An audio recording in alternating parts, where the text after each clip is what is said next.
All set, Mike? Good evening, everyone.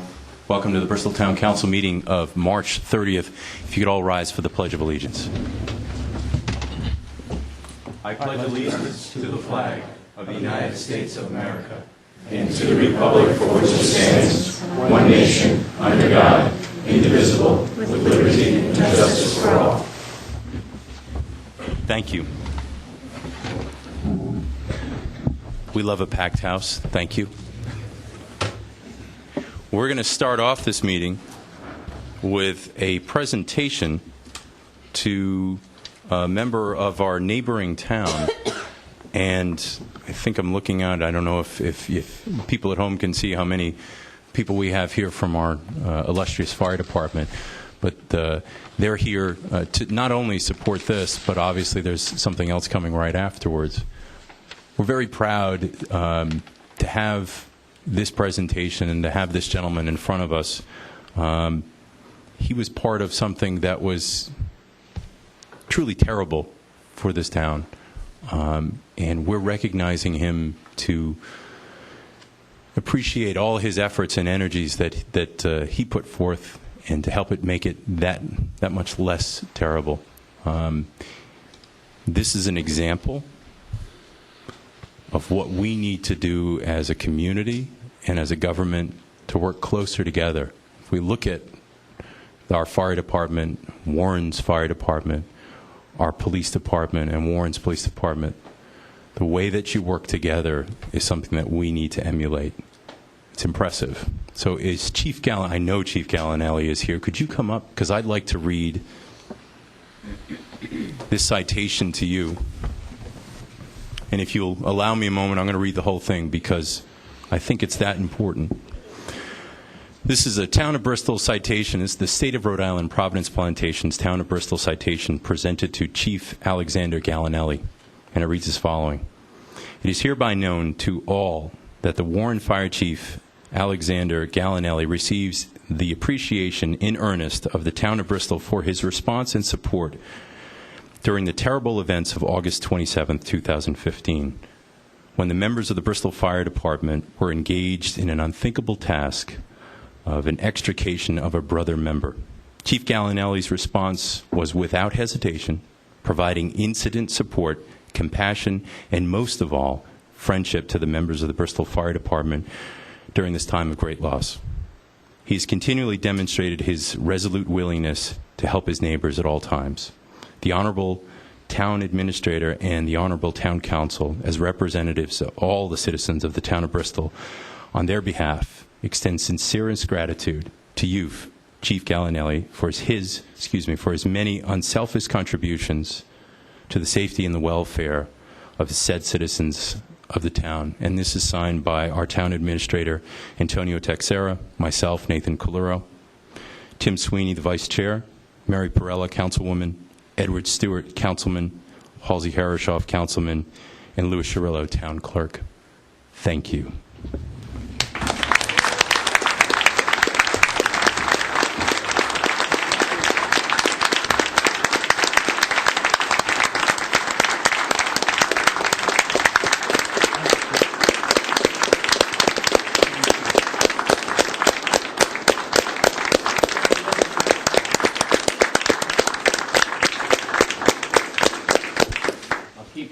Sweet. I know it's a big crowd here tonight. I don't want to put the fire chief in any situation over the path.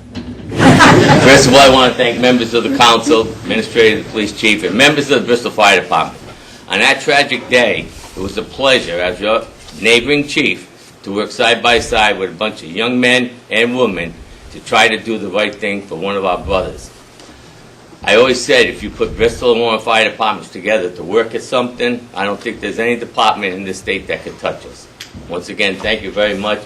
And you guys are a great bunch of men, and you've got a great bunch of leaders here leading you down the road to hopefully the best future you can see going forward. Thank you.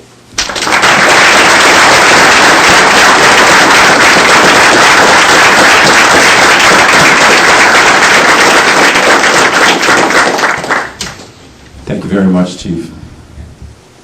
If I could get a motion, since we have all these fine men and women here from our fire department, if we could get a motion to move G1 forward, actually. Yes, G1A is what we're going to, but G1, please. So moved. Second. All in favor? Aye. Any opposed? Thank you. The clerk pointed rightly out here that we need to appoint you first, and then we can do all the rest of that fun stuff. So, Mr. Clerk, if you could walk us through this part of it, please. I believe that the chief would like to say a few words and bring us to the point of the oath of office. Chief DeMello. Good evening. Basically, this is a petition to the council to approve this year's deputy chief and 3 assistant chiefs to the fire department to serve a term beginning April 1st of this year and concluding on March 31st of next year. To Mr. Clerk, we need a motion to that effect, is that correct? Or can we go through the presentation first? You can, actually, you're going to make the appointment, okay? And a motion, it would be a motion to approve. Motion to approve the list as presented by the fire chief. Second. We have a motion and a second. Any discussion? All in favor? Aye. Any opposed? Chief?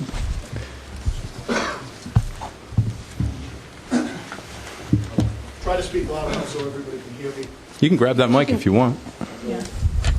Switch right on the top. Feel like Bob Barker right now, right? So we'll start off with swearing in the deputy chief for the next year, and that'll be James D. Annis. You can step forward.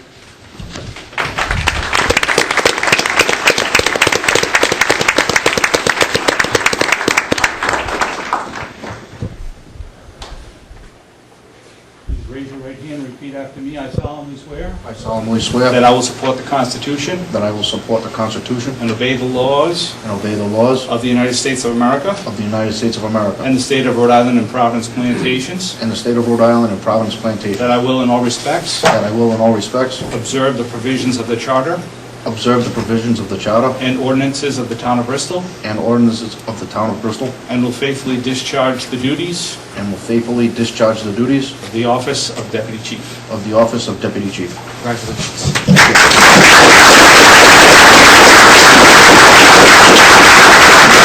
If we could have Robert, the deputy chief's son, come up and pin the badge.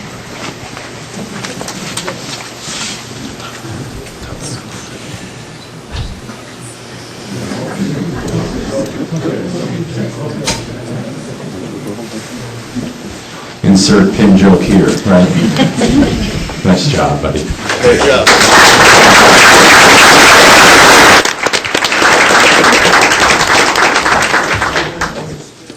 Next, we will have the 3 assistant chiefs that'll be serving for the next year, and I'll just ask you to hold your applause until I call up the 3 people that will be pinning the badge on each of the assistant chiefs as we swear them in as a group. So first, James Morera. Second, Aries Medeiros, and Robert Ferguson, all for the position of assistant chief for the coming year.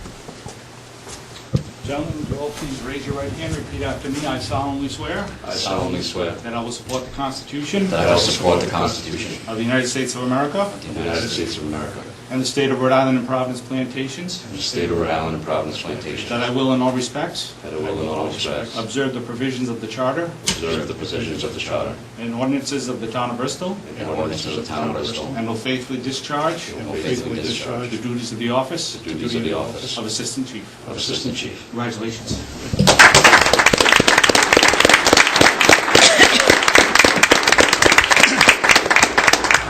And I would now ask Kate, come up. Let's see. Natalie and Bethany.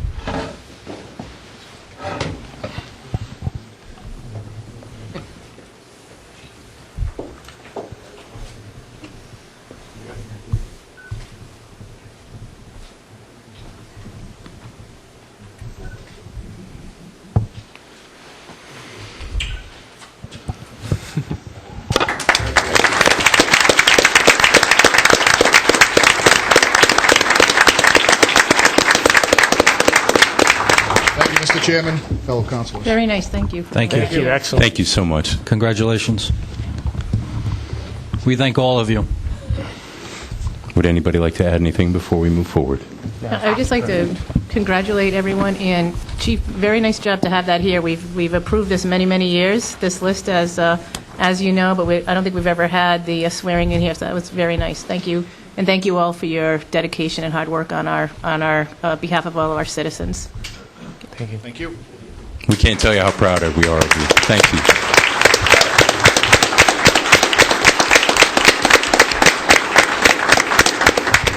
And I'd just like to say that we're all so proud of our fire department.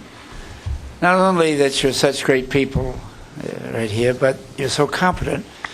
And it gives a lot of safe satisfaction to our citizens to know that you're on duty and prepared to come forward. And you know, we in Bristol are used to this town excelling. And we really want every element of it to excel. And certainly in the case of the fire department, we have that for sure. And we thank you very much.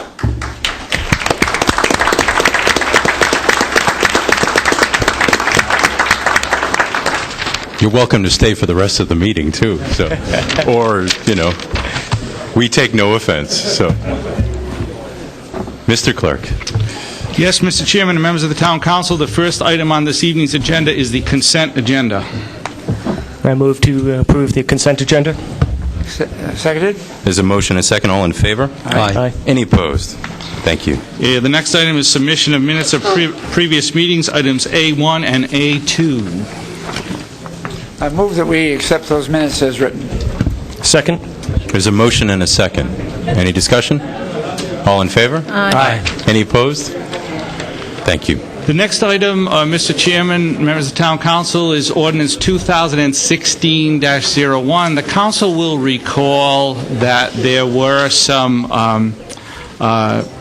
ideas about having some serious amendments to this particular ordinance, and that exists in item C4.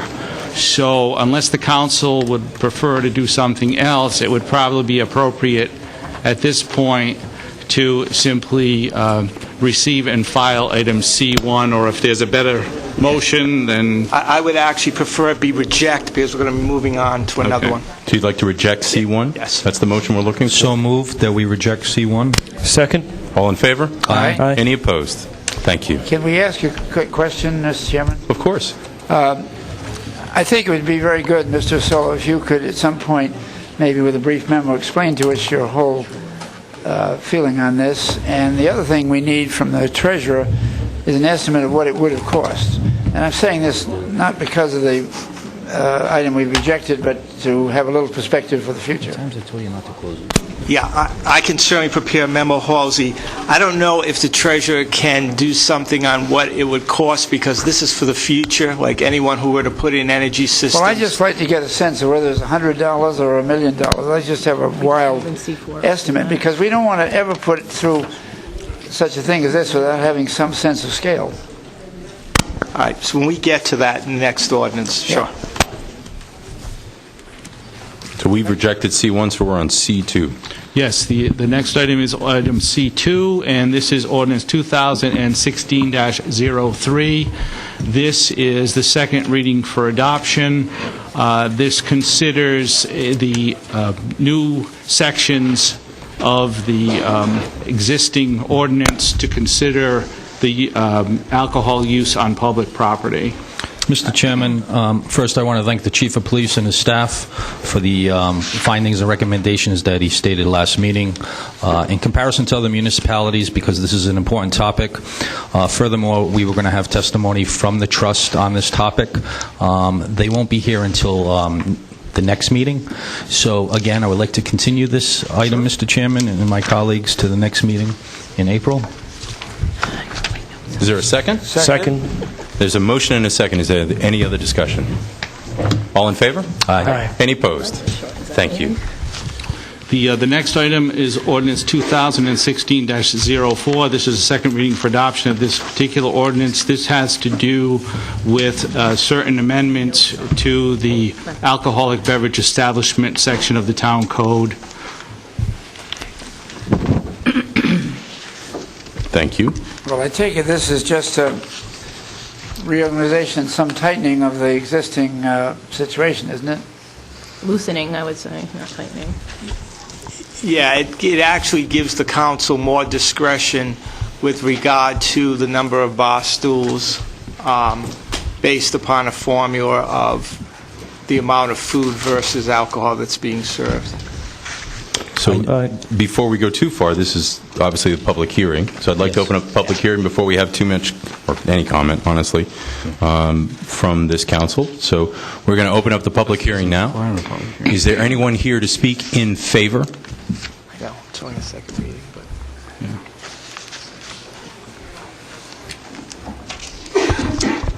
but... Good evening. Welcome. Good evening. I have a few points I'd like to bring up to your attention. I'd also like to give you... Could you state your name and address for the record? Sam Glynn. I'm the owner of Statesman Tavern, 31 State Street here in Bristol. Thank you. I'd like to approach to give you all... Sure, absolutely.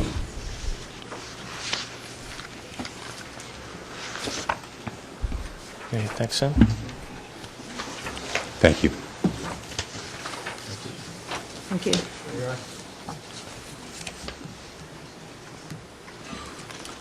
For everybody else and everybody on TV, I just gave every council member an article from the Wall Street Journal that is titled "The Best Seat in the Bar," or "The Best Seat in the Restaurant is at the Bar." It's kind of to preface what I'm going to speak about here in a change in dining trends and a change in the restaurant industry over the past couple of years that really necessitates the change for the current ordinance and the way that it reads in the town ordinance. Basically, you know, when this whole process started a couple months ago, when I applied for the liquor license here, to be completely candid with you, I was blindsided by the ordinance. It was my own fault for not researching it more, but you know, due to the landscape of the current restaurant situation here in Bristol, I didn't think that one existed. Having said that, you know, I've done a lot of work since then to really try and create a way for the town to understand the importance of this to restaurant operators, not just myself, but every restaurant in this town, to really understand where trends are going and where I think Bristol can really, you know, thrive moving forward. So there's, you know, the biggest thing when I think of the 6 seats as a limitation is not allowing restaurant operators the opportunity to design a restaurant that fits their concept, that tailors their concept. I took over a restaurant that had 4 seats. For Persimmon, it was phenomenal. They were here for 11 years. They did an incredible business. They were upstanding citizens. They had one of the best restaurants in the country, and that's nothing to sniff at. When I take it over, having already took it over, I want to do something that's different. You know, it can't be. It doesn't. There's no way I could recreate Persimmon. I would never want to do that. That's not my concept. What we want to do is create something different, something that is equally as valuable to the town of Bristol in terms of a place where people would want to go eat, drink, socialize, but also allow us to create a concept that we've envisioned for quite some time. Limiting it to 6 bar seats kind of impedes our opportunity to succeed, especially with the ever-changing landscape, as is evidenced in the article that I just provided you all with. Restaurant operators, I believe, wholeheartedly should have the opportunity to create the floor plan and the footprint to create the maximum amount of possible revenue streams. And let's be reminded, too, that the town of Bristol gets 1% of that, as well as part of meal and beverage tax every month. The trend in dining is becoming much more casual. This was evidence, and it was due in large part due to the economic downturn a couple years ago. Guests chose to sit at bars because a lot of times the bar menu was a little bit cheaper than, say, going into the dining room and having a 4-course meal, 5-course meal, pre-fee, whatever you want to call it. So it was a way for people to still go out to dinner, to really have that semblance of a lifestyle that they had maybe once had, but because of the economic downturn could no longer do. But they felt that satiated some sort of need and desire they had to feel like there was still I guess, worth going out. And that was a way for people to do that from an economic standpoint. Also, now you've seen many times, and I can speak to it at my restaurant, is the craft of a bartender. Bartenders are no longer looked at as just kind of a means to an end. This is a job that is looked at as highly in the industry as a chef. There are a lot of things happening behind the bar that that many people might not understand, but the bartenders, the beverage directors, are working just as hard as the chefs to create a cocktail list, to create a craft beer list, a wine list that echoes the same sort of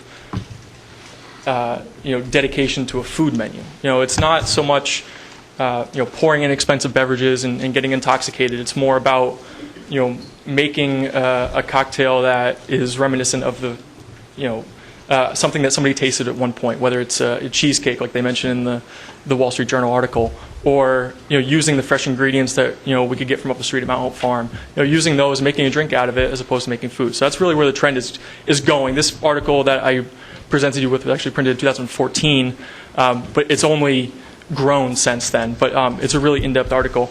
I'm going to take out a few points of it so that I know it's 5 or 6 pages. You guys obviously can't read it while I'm up here. No hard feelings. A few quotes that I read really struck me. One of them was from this gentleman, Mr. Hall, who owns a restaurant in Washington, D.C. He says that people have gotten into the habit of eating at the bar, and he said it's just more fun. Part of what we want to do at Statesman, and part of what I think every restaurant in this town wants to do, is create that relationship with the guest. That's ultimately what we try to do at Chomp. I think that's what every restaurant in America tries to do, is relate to the guests, people that are sitting at the other side of the stick. They want to talk about the fresh ingredients that they're using. They want to, if they're making a cocktail, they want to talk about the vintners that are, making, maybe it's Sakonnet, maybe it's somewhere closer that's making their wine, or a distillery. They can really speak to that person who wants to know what kind of rye that is, or what kind of bourbon, or what kind of gin is coming from Boston or Newport, for that matter, with rum. That dialogue doesn't happen at a dining room table. That dialogue doesn't happen when you only see the server for a few seconds. But one of the quotes in that article is, the best seat in the bar is within arm's reach of the lead bartender. And that's because you can see them making every single drink. You can see that the time that it takes to make a proper Manhattan isn't 2 seconds out of a speed pour. It takes time. Mm-hmm. You can see that a cocktail menu is not just slapped on a piece of paper and hope that we sell it. Every ingredient on that list has a purpose. And there's a lot of thought that goes on behind it. The days of, rum and cokes and margaritas, or just standard margaritas, and just throwing them out there and hoping that they sell it, is gone. The craft is really what is drawing people into restaurants now. It's something that I think is only going to grow as we continue. That only happens at the bar, and that's part of the story that we want to tell at our restaurant. It's part of the story I think a lot of other restaurateurs in this town want to convey to their guests as well. That transparency, the fact that you're using fresh ingredients, that you're using quality spirits, that you're using quality, fresh pressed juices. All that stuff happens at the bar. Like I said, the name of the article, the best table in the house is at the bar. For the reasons I just mentioned. Another interesting statistic in 2013. Again, this article is from a couple of years ago. In 2013, bar food sales at the restaurant they referenced in that article rose 25% from 2012. Bars are growing the importance for all of the Clinton restaurants, which is one of the restaurants that they mentioned in there. This year, the company forecasts bar revenue to account for 30% of overall restaurant revenue, up from 25% of 2013. So it's a 5% tick in revenue. The other thing that the article mentions is that the bar is a less, you commit less to going to sit at a bar than to go sitting at a dining room table.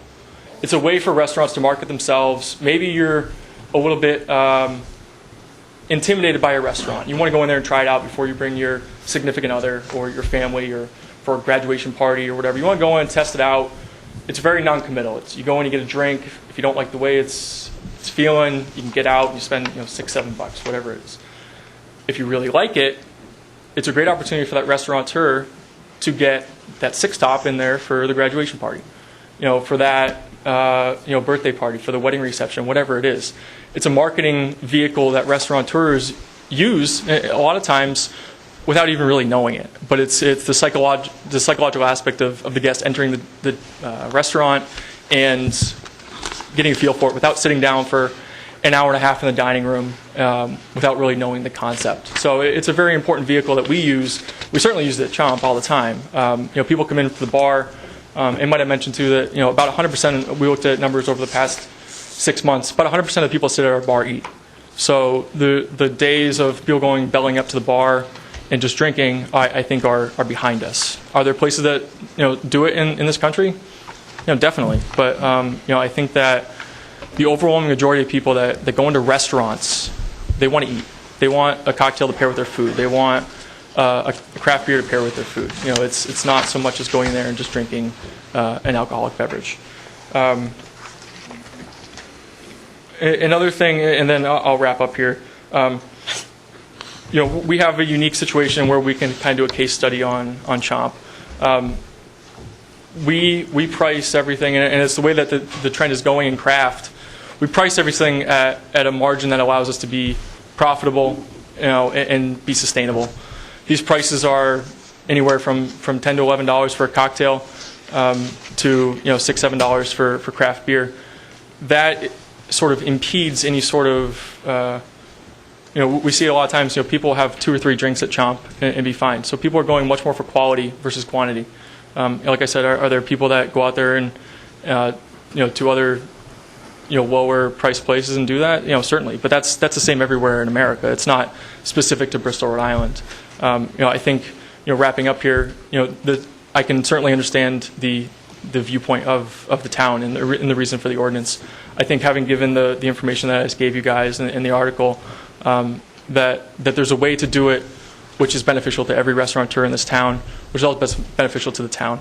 The police department is here in full force, every night to take care of anything that could possibly happen. But I strongly believe that there shouldn't be a limit to the amount of seats at a restaurant, in this town. And I hope that we can come to some sort of agreement to move this in the right direction. So, sorry for the long-winded answer there, but I certainly appreciate your time. Thank you, Sam. Thank you. Can I ask you a question? I'm sorry. Oops. Look at her. I just had a quick question for you. How many seats do you have at Chomp's Bar? Not very many, right? We have 8. You have 8? Yeah, because the width of the building smaller is. than that. Yeah. We, it's the bar seats at Chomp are the most requested seats in the restaurant, without a doubt. And was speaking with Lisa, who's here tonight, who's the former owner of Persimmon. The bar seats at Persimmon, I don't know where she is.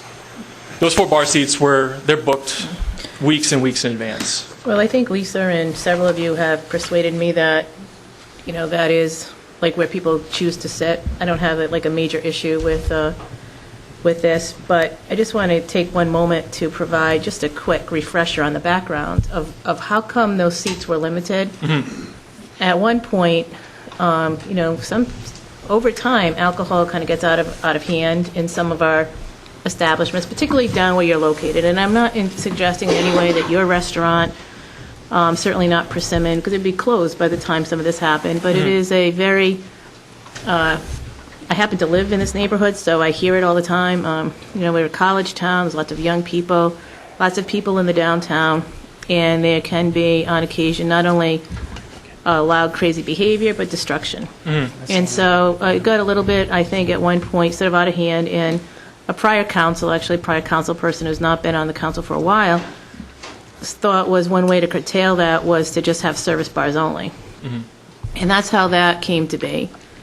And it worked for a very long time, I think, in the restaurants, and especially since you needed to have, be eating food for the most part, and that it was everybody's intent that you're going to be a restaurant and people coming there for your food, not just to sit there and drink. Sure.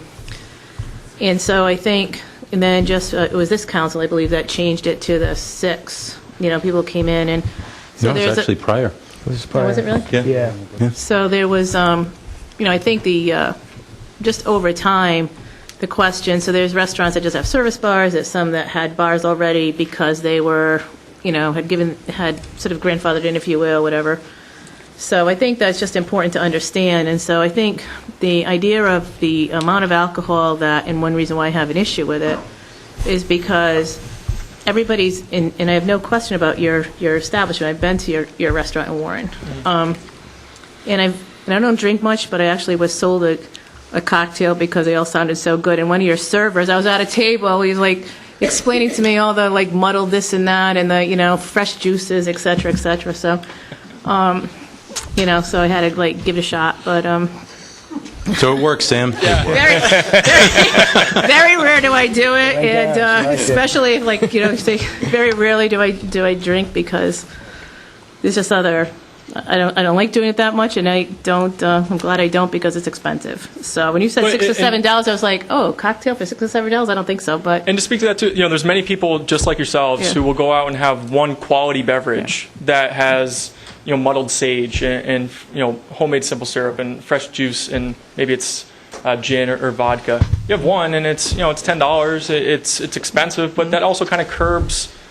If you were to have 3 or 4 of them, we'd probably have a different conversation here. you might have to be calling the police. I mean, even though I'm a big person, I don't drink often, so it would not take much. But you certainly see a trust me. trend, and not just at my restaurant, not just locally, regionally, nationally. You see quality way over quantity now. People care about what they're drinking. They care about what they're eating. People want to drink beer that is local. People want to drink beer that is fresh. They understand that now. It's a huge trend. People care. They care what they're putting in their bodies, whether it's food or beverage. Well, my concern doesn't negate, like, my, going forward on this doesn't negate my overall concern of the amount of alcohol and the extension of alcohol. Like, you're a transfer of a license, and the extension of alcohol that we have. I mean, if you read through this agenda tonight, I mean, a couple of things are not going to take place, as we just saw the prior one.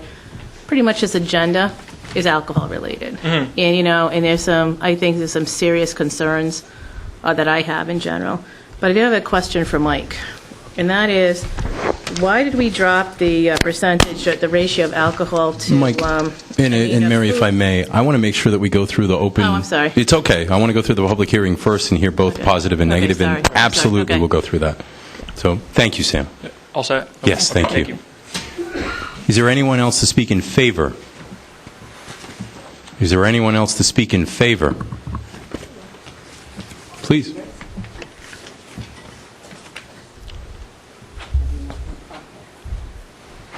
Hi, I'm Lisa Spidell of Persimmon. Welcome. Formerly of State Street in Bristol and now of Hope Street in Providence. 99 Hope Street, quick plug for those of you here in May. Lisa, could you move that mic down? Sorry. Thank you so Is much. that better? Yes. Okay, and many of the things that, Sam and I have talked about this at length, and many of the things that I actually wanted to say, Sam beautifully already said, so I don't want to be too repetitive here. But I did obviously want to echo the fact we've had, the 4 seats at Persimmon and at the bar, and they are by far the most requested seats. Our bartender has wanted, and bar manager has wanted to expand our bar for years. We just honestly never got around to it.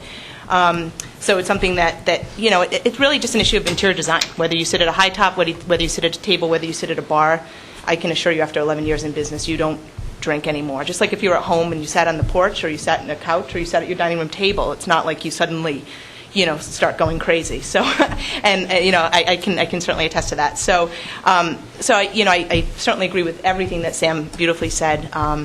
And one other thing that I did want to bring up is, I want to bring up the fact that I think it's really important, given all the hard work I saw Jeff and Mike here, and all the hard work that that they've done to promote this town and to draw business to this town and to make it a business-friendly town. I mean, this is a real deterrent. I mean, I'm not so sure. I mean, I don't want to speak on Sam's behalf, but had he known about this? I mean, he spent an awful lot of time that could be spent getting a restaurant open and getting PR going, getting the excitement, and getting people drawn to this town. He spent an awful lot of time now fighting this ordinance that is that's really, really questionable in my mind. You have a town right next door, Warren, that is open for business, and man, do they have a great restaurant culture going on right now. Sam's part of it, and it's burgeoning. And as someone who feels really strong, I live in Warren, but I also feel really strongly about Bristol, and I have nothing but wonderful, fond memories of this town, having done business here for 11 years, and I'd like to end with those fond memories too. And it scares me for the town. We've done a lot of research, Sam and I, and this is the only town we can find that even has such a thing on the books. 6 seats. It's very random. You don't find it in Warren. You don't find it in Portsmouth. You don't find it even in Barrington, which is only recently allowed alcohol. So I would be concerned from a perspective of drawing businesses here and getting them enthusiastic about the town. The town. I think we feel grateful, Champ and I, that we found someone to take. We think the space, 31 State Street, is a really special space, and we're grateful that we found someone like Sam, who runs a wonderful business on the Rhode Island Hospitality Association. You couldn't ask for a better candidate to come to town. And in my mind, why aren't we? We should be throwing out the welcome mat, rolling out the welcome mat. All the businesses should be working together. I mean, it is. That's our slogan: better together. And and I certainly hope there aren't a lot of people here to speak against this, because it's good for everybody. And we have a wonderful police force. I mean, where else? I have to tip my hat. I told Sam this too. Where else, when there's a parking ban, you get a police officer coming in and saying, hey, just so you know, your patrons need to move before you get towed? I don't know if we're going to get that in Providence, so thank you. They've always been wonderful. And if there's, I don't think we're going to get that. But They don't plow in Providence. Yeah. So Well, thanks. So we have that to look forward to. But I mean, honestly, to have the police department come to the door and say, to warn our guests that they're going to start towing has been wonderful. So I have nothing but great things to say about this town, and I'm hoping that this is just a little blip that we can all figure out tonight, because it really, if other towns don't see the need for such an ordinance, I'm not sure why Bristol alone. There's certainly other college towns. Providence has a lot of colleges. I mean, that's not a reason. I think it's up to people to run respectable businesses, which Sam does, and it's up to the police department, which we have a wonderful department here, to make sure that everything is enforced and run smoothly, which they do. So I just wanted to add that business perspective, and make sure that we do consider that this town is open for business and that we all work together. If I may, Lisa? Yes. Number one, congratulations. I wish you the best in your new thank you location. very It was much. a pleasure having you. But your comments about Mr. Glynn fighting this, I wouldn't call it a fight. We had this conversation that if this came about even before the last meeting, this would have been taken up, because it was taken up by this council to address it very expeditiously to correct this, and that's why it's on the agenda. So I wouldn't say that he had a fight to contain with, because this is the following meeting with the drafts, and I said this last week during budget, and many of them here. I believe this council is pro-business.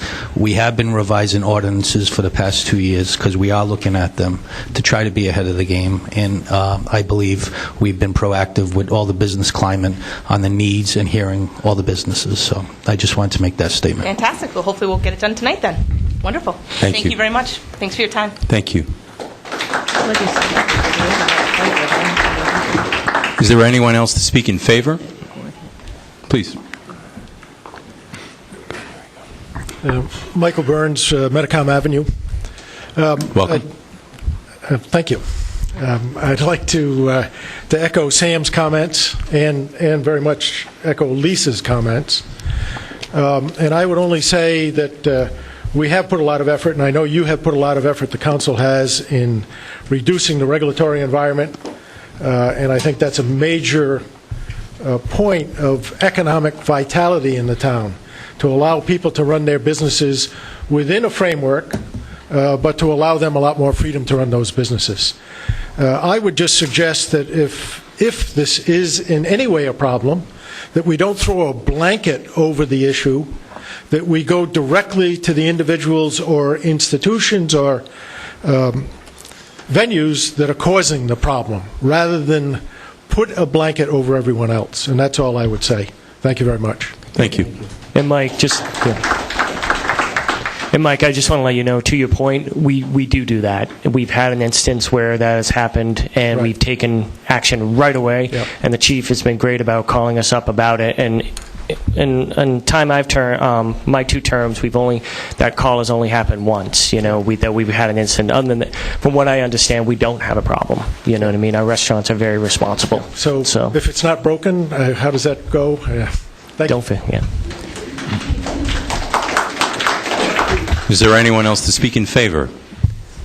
Is there anyone else to speak in favor? Is there anyone else to speak in favor?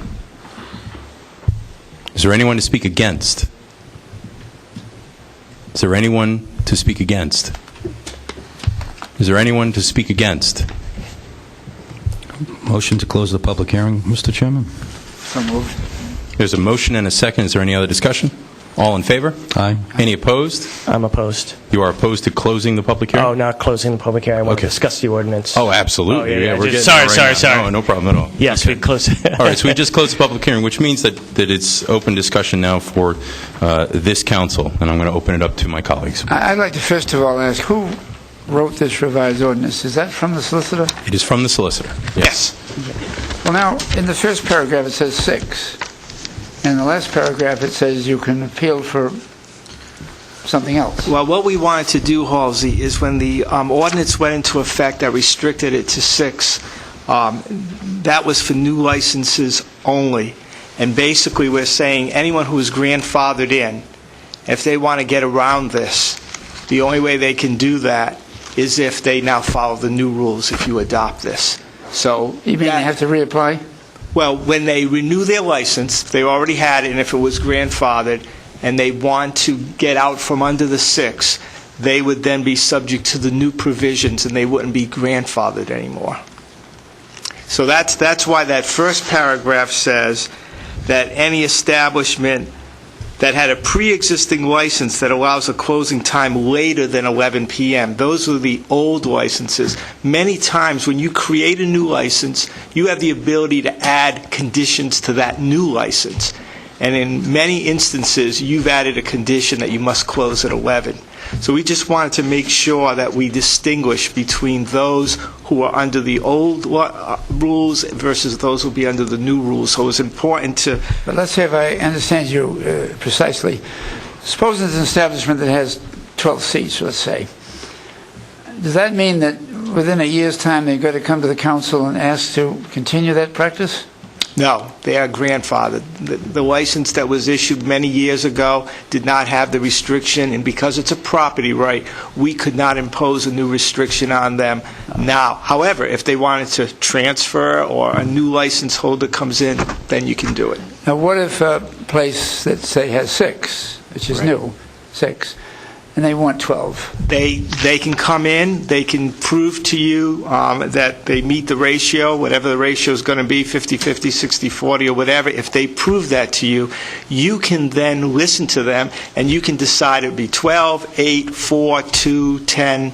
You're going to have that discretion. So in other words, you would establish and encourage the council to be careful to assess the validity of the 50-50 claim. And not only that, assess the ability of the restaurant, given its size, whatever, to have X number of seats. It just wouldn't be 6 anymore. It could be more, it could be less. Now, in that instance, could we grant on a trial basis and say this is for trial, but we might rescind it in 6 months? And you've been known to do that. It's a great idea. Yes, you can. Yeah, because, Mike, I'd like to remove that line of the 6 parcels and have it go back to the council to decide on a case-by-case basis, on that, So I think, that would be a good improvement of the ordinance there, because that way we're not limiting certain businesses from coming into town. I don't think, and Mike, you can certainly speak to this, but I don't believe that after that explanation that it actually does. I think what it says is that if you want something else besides that, these are the rules on it. If you want more than 6 parcels, you want 10, it's okay. We'll talk about it. Mm-hmm. These are the parameters that you need to work within. Okay. You know what I mean? Yeah, it's just a little confusing the way it's... I agree. The way it's written.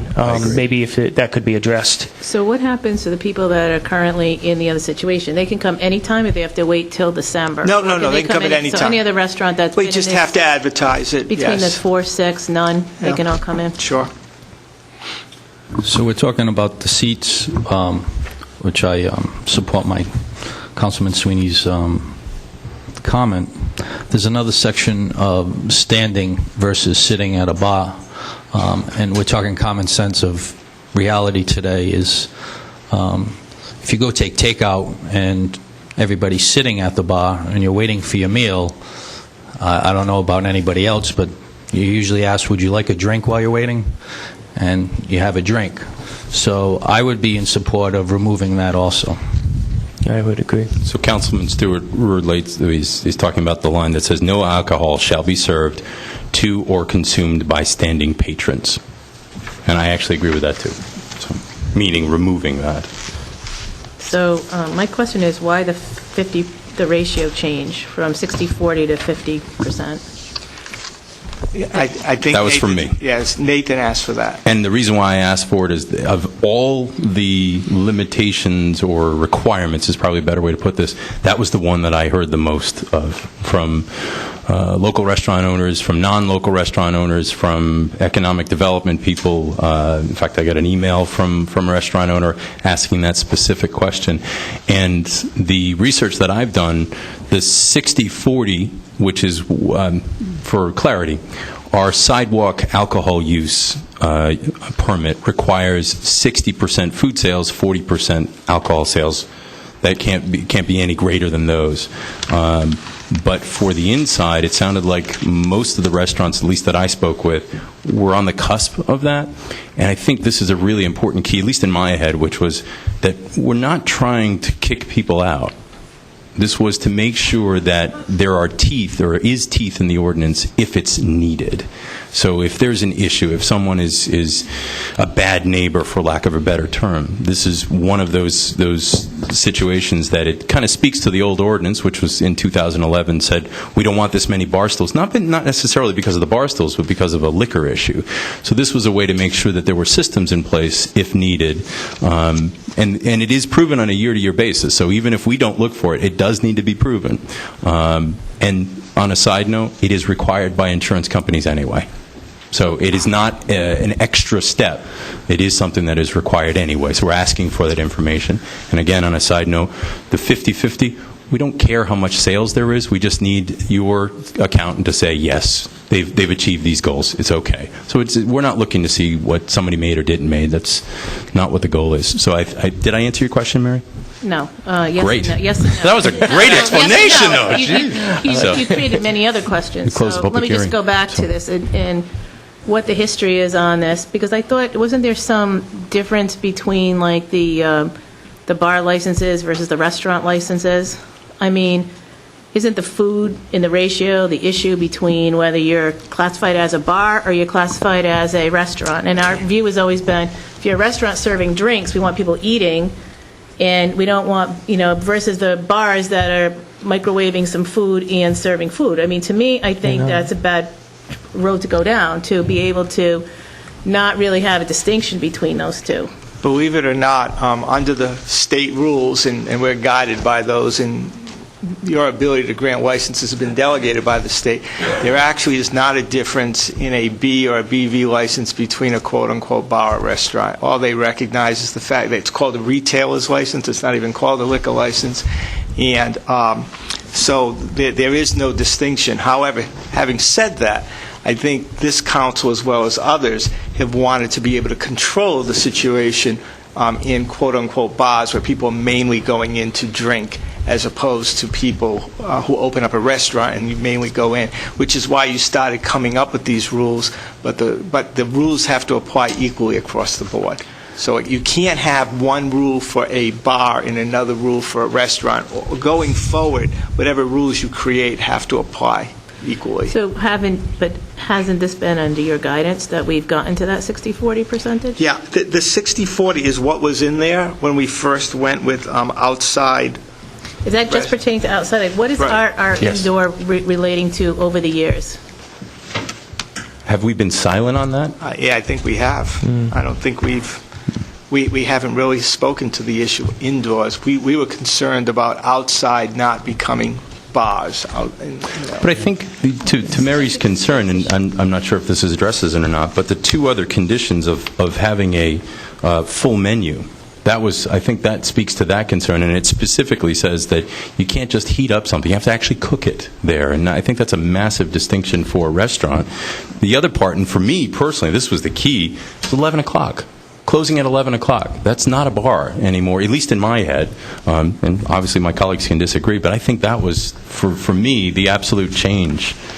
I just had a question. And just to follow up, Please. Tim and Mary, just so you know, too, this ordinance it just makes it similar for inside and outside. So this ordinance says 50/50 inside and 50. We just amended the different sections of the ordinance, so it does apply across the board now, 50/50. What do other It might- towns do? They have a distinction in theirs? I mean, you represent a fair number of communities. Yeah. I think it's a dangerous path we're heading down. I've said it many times with alcohol. I mean, I don't care if people sit at more bars, but bar stools, I mean, it doesn't really matter to me, chairs at bars, whatever you want to call them. I mean, how much more are we going to erode to have any controls on anything? The one control you have, Mary, that every We can town close has... them down. No. I was going to say, the one control you have is the number of liquor licenses that you issue. So that is the ultimate control, the number of licenses you issue. And if you can stop at any point, and I know realistically that, new businesses come in town, they ask you, but here's the reality. You could say no if you wanted to, if the majority of the council. So to answer the other part of your question, the other towns I'm working for, West Greenwich, Barrington, they don't have these regulations. But they're not, they don't have the type of flavor that Bristol has either. And I think, you live here, especially in the downtown area, you have been putting rules in place to make sure that everyone has a quality of life. Well, by the way, when you Right. say we, or I haven't been me, some of this preceded me on the council, Oh, yeah, by the no, way. absolutely. So, No, I'm sorry, I was talking to like you. the no bar seating, service bars only, that preceded me. So Absolutely. just to be clear about that. I'd just like to comment on Mary's comment that we're going down a dangerous path, because I don't think we really are, because we have the ultimate control over a liquor establishment. And since I've lived here my whole life, I haven't known that we've had an actual problem. And I have talked to the chief, and feel free to speak up, chief, but I don't think we have a problem, and I think in this new economy we need to embrace restaurants and this environment that we want to grow our town. And I think, we have to take a little bit of risk, but we have that ultimate control to snap that switch quickly if there is a problem. So, but I understand your concern, Mary. I just wanted to touch upon that I understand you think it's a dangerous path, but I'm not seeing that, and I don't. That's a little disconnect for me. Well, I'd just like to speak a little further, following from the good remarks by Mary and Tim. If you look back, I think you recognize that over the past, let's say, 3 decades, we've been gradually producing a big change in this situation. Back then, 30 years ago, we had a number of pure bars in town. I remember one named the Hurricane Bar, which is down where Aiden's is now. It was a horrible place where old men would go and drink all day with cigar smoke on the ceiling, and dark and dismal. And I think we've all felt that we don't want to encourage and sponsor that type of a place. And as Tim is saying, we have pretty much avoided that.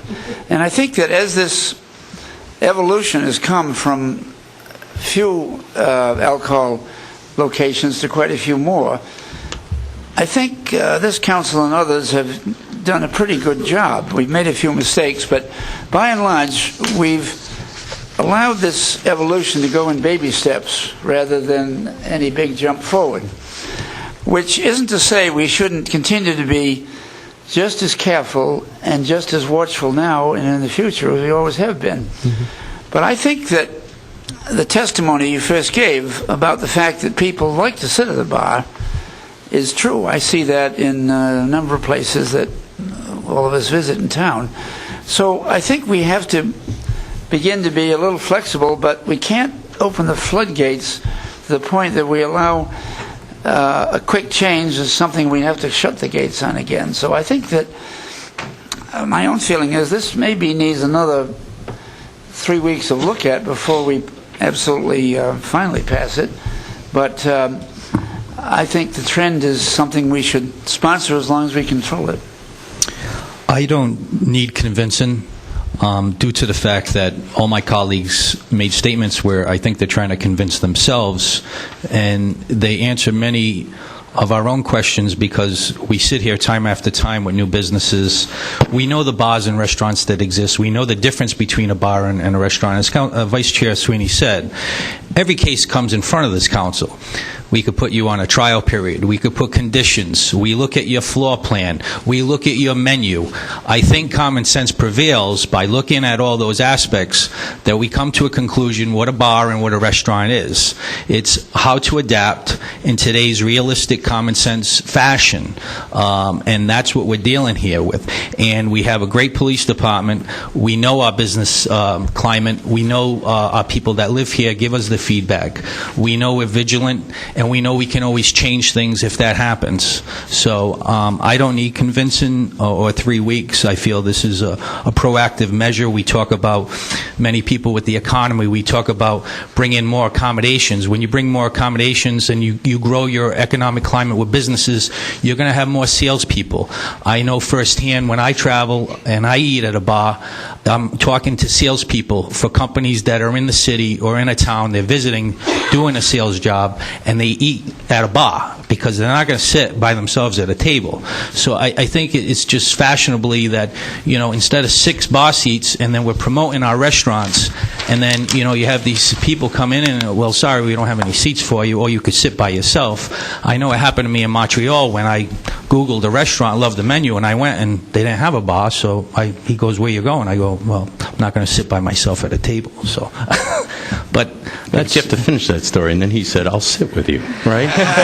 He did, yeah, he actually did. Only me, yeah. I do think it's unfortunate that this issue became one about the bar seating, which I don't think I think people are persuaded the new trends, blah, blah, blah, and all of a sudden now it's the 50%. I have a serious problem that it's not a majority. At least it should have been a majority of something, 52, 55%, that it's the majority food, that when it didn't go from 60-40 to just 50%. I mean, to me, that's somewhat arbitrary, too. And I just, I don't know. I don't think that is right. Like, if we're going to do this, and we're going to open all this stuff up, then let's, at least keep to make sure that the majority of what they're serving in restaurants is food and not alcohol. Is that a motion that you would like 55-45? Yeah, that is. I always say to you, just talk to us about your opinion, and I think it could be entertained. So you're suggesting I make an amendment to this? I think what we heard, and, what you say arbitrarily is, I believe from Mr. Glynn, is certain restaurants can probably, in today's day, how they charge for those actually $20 martinis with the ingredients, it can escalate the alcohol sales to an enormous amount, where at the end of the year, like the chairman said, you kick them out because, people are paying for $20 martinis with sage and basil. What do you want me not to sell them? I mean, so you're getting your vegetable and alcohol all in one. Well, some of these places, not necessarily, some of these places are also charging a lot of money for food, too. Yeah. So. Well, Councilman Stewart and Mary bring up a good point, because if we go back to Section B on the ratio of alcohol must be a minimum of 50% of food serviced by dollars of sales. So I think we need to just discuss all together in regards to that, because if I go out and I have an expensive bourbon and then I order a burger, that restaurant owner is out of compliance. The ratio of food to alcohol is obviously skewed. And so I think we need to take a look at that and figure out whether it should be 50% food to 50% alcohol. So I have 2 drinks and I have an appetizer and an entree. It's more of I think a 50-50 balanced scale there. But I don't know what my colleagues think on that. Well, I think it just, I know it's a cumulative. So at the end of the year, when the license renewal comes around, you need to show that. So it allows for ups and downs with a total. But honestly, if it was 51%, 52%, it doesn't bother me. I think it needs to be at least a majority food. Fair enough. And I think that there are also other people that go to these restaurants and don't drink anything. So, you might have your expensive bourbon, but there's going to be another person that's going to be in there that's not going to have that. They might have a beer. They're not going to drink anything. So, I would hope that it balances out, and I would hope that, that if they say they're a restaurant, that they're going to be serving majority food and not just just alcohol, because that creates other ramifications. I mean, I know people, they might not all be there to drink that much, but you got to be cautious. I mean, I think like at least 53%. Let's do this then. Is there any issues for this council in regards to anything else besides the percentage? And I'm not suggesting that we wait either. Okay, so I'm asking the question: does this council have any issues in this ordinance besides? And I know, Halsey, obviously you've expressed it. My feeling is that the whole situation might have a little refinement in this way it's stated. Not that I'm necessarily want to change much of it, but I'd like to maybe tighten the reins on what we are asking to be done. For example? Well, for example, how do we know that it is 50-50? I wonder if we shouldn't be a little more specific on how a restaurant would bring it forward. What occurs to me is if I ran a restaurant, how am I going to prove it's 50-50? I suppose the way to prove it would be go to every slip for a whole year and make a spreadsheet and add it all up. But do you expect that? What do we expect? The ordinance requires everyone, if you could, please. Thank you. The ordinance requires an affidavit from a certified public accountant. So whoever's doing their books is going to have to sign an affidavit saying they reviewed the sales for the year, and I certify that the percentages are what they are. Is that an extra cost to the business? It may very well be. Yeah. But that's what we have in there to answer your question, Halsey. Well, I think we need that, and we maybe need some mechanism. Who's responsible for monitoring that? Is it the police department, or is it the some other part of the town? I'm sorry, we closed the public hearing. So what would happen is when they filed with Lou for their annual renewal, they'd have to have that affidavit in so that when it came to you, you would have that as part of your package. Is that clear from the ordinance as written? Yeah. That's the way the ordinance is written, Haven't been doing it? No, they have not been doing that. This is all new language here. No, I understand that, Mike, but I mean, we've had the 60/40 on the books for a while. So as it relates to the outside sales, so who's providing what information on that then? They weren't required to provide it. So you're saying the applicant signed something saying it, not their CPA? We don't have anything right now.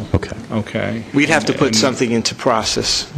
So Nathan, what I'm just suggesting is... One at a time, please. One at a time. Why was it even in there if we weren't requiring anything? I mean, so somebody just put it in because, I mean, I'm not saying it's anybody's fault out here that's asking for this, but we have now, so there's something in here that we've had for X number of years that looks like it's this big change because it's going down 10%. But now we find out that nobody really cared anyway. Is that it? So we didn't really require anything, and nobody cared anyway. So what's the point of it? I mean... Well, I guess we could be in comparison, like the solicitor said, on an even keel with other communities that are thriving. Like you just said, why don't we just strike that and just not even have it? I'm going to answer. Wait. I'm going to answer that one. Because the outdoors. The system. Wait. I'm going to answer that one. The system was in place, and it continues to be in place if the need arises. That's what it's there for. If there's teeth necessary for the ordinance, that is in the ordinance. If we need to apply it, we can. Apparently, we haven't had an issue. In my own opinion, and it's been already stated, is that we don't seem to have an issue here, and that's why I don't think this change, and I think these systems in place are there to make sure that if we do have a problem. Most of our ordinances are publicly policed. People tell us that there's an issue with something, and then it allows us the systems in place to make it better. Not all of them, but most of them are like that. And I think that's what this system is in place too. So it is our decision. We can say that we don't see the value in the CPA or someone attesting to this, or we do. I don't see the value because in this new economy, we need to stay competitive with other towns. And to be honest with you, I just don't see that there's a problem where I feel like we're looking for a problem that's just not there. Where is the CPA? And I don't think we need to be as restrictive as we are. I don't think that. I just want to see the CPA reference. Okay, if you look at 4B and if you look at 2515E, it's in both of those sections. And to Tim's point, if you wanted to change, and I'm not suggesting you do this, but if you wanted to change the certified public accountant to the license holder, and then when Lou goes through his checklist of everything that you need, your insurance, et cetera, there'd be something added that says affidavit of license holder.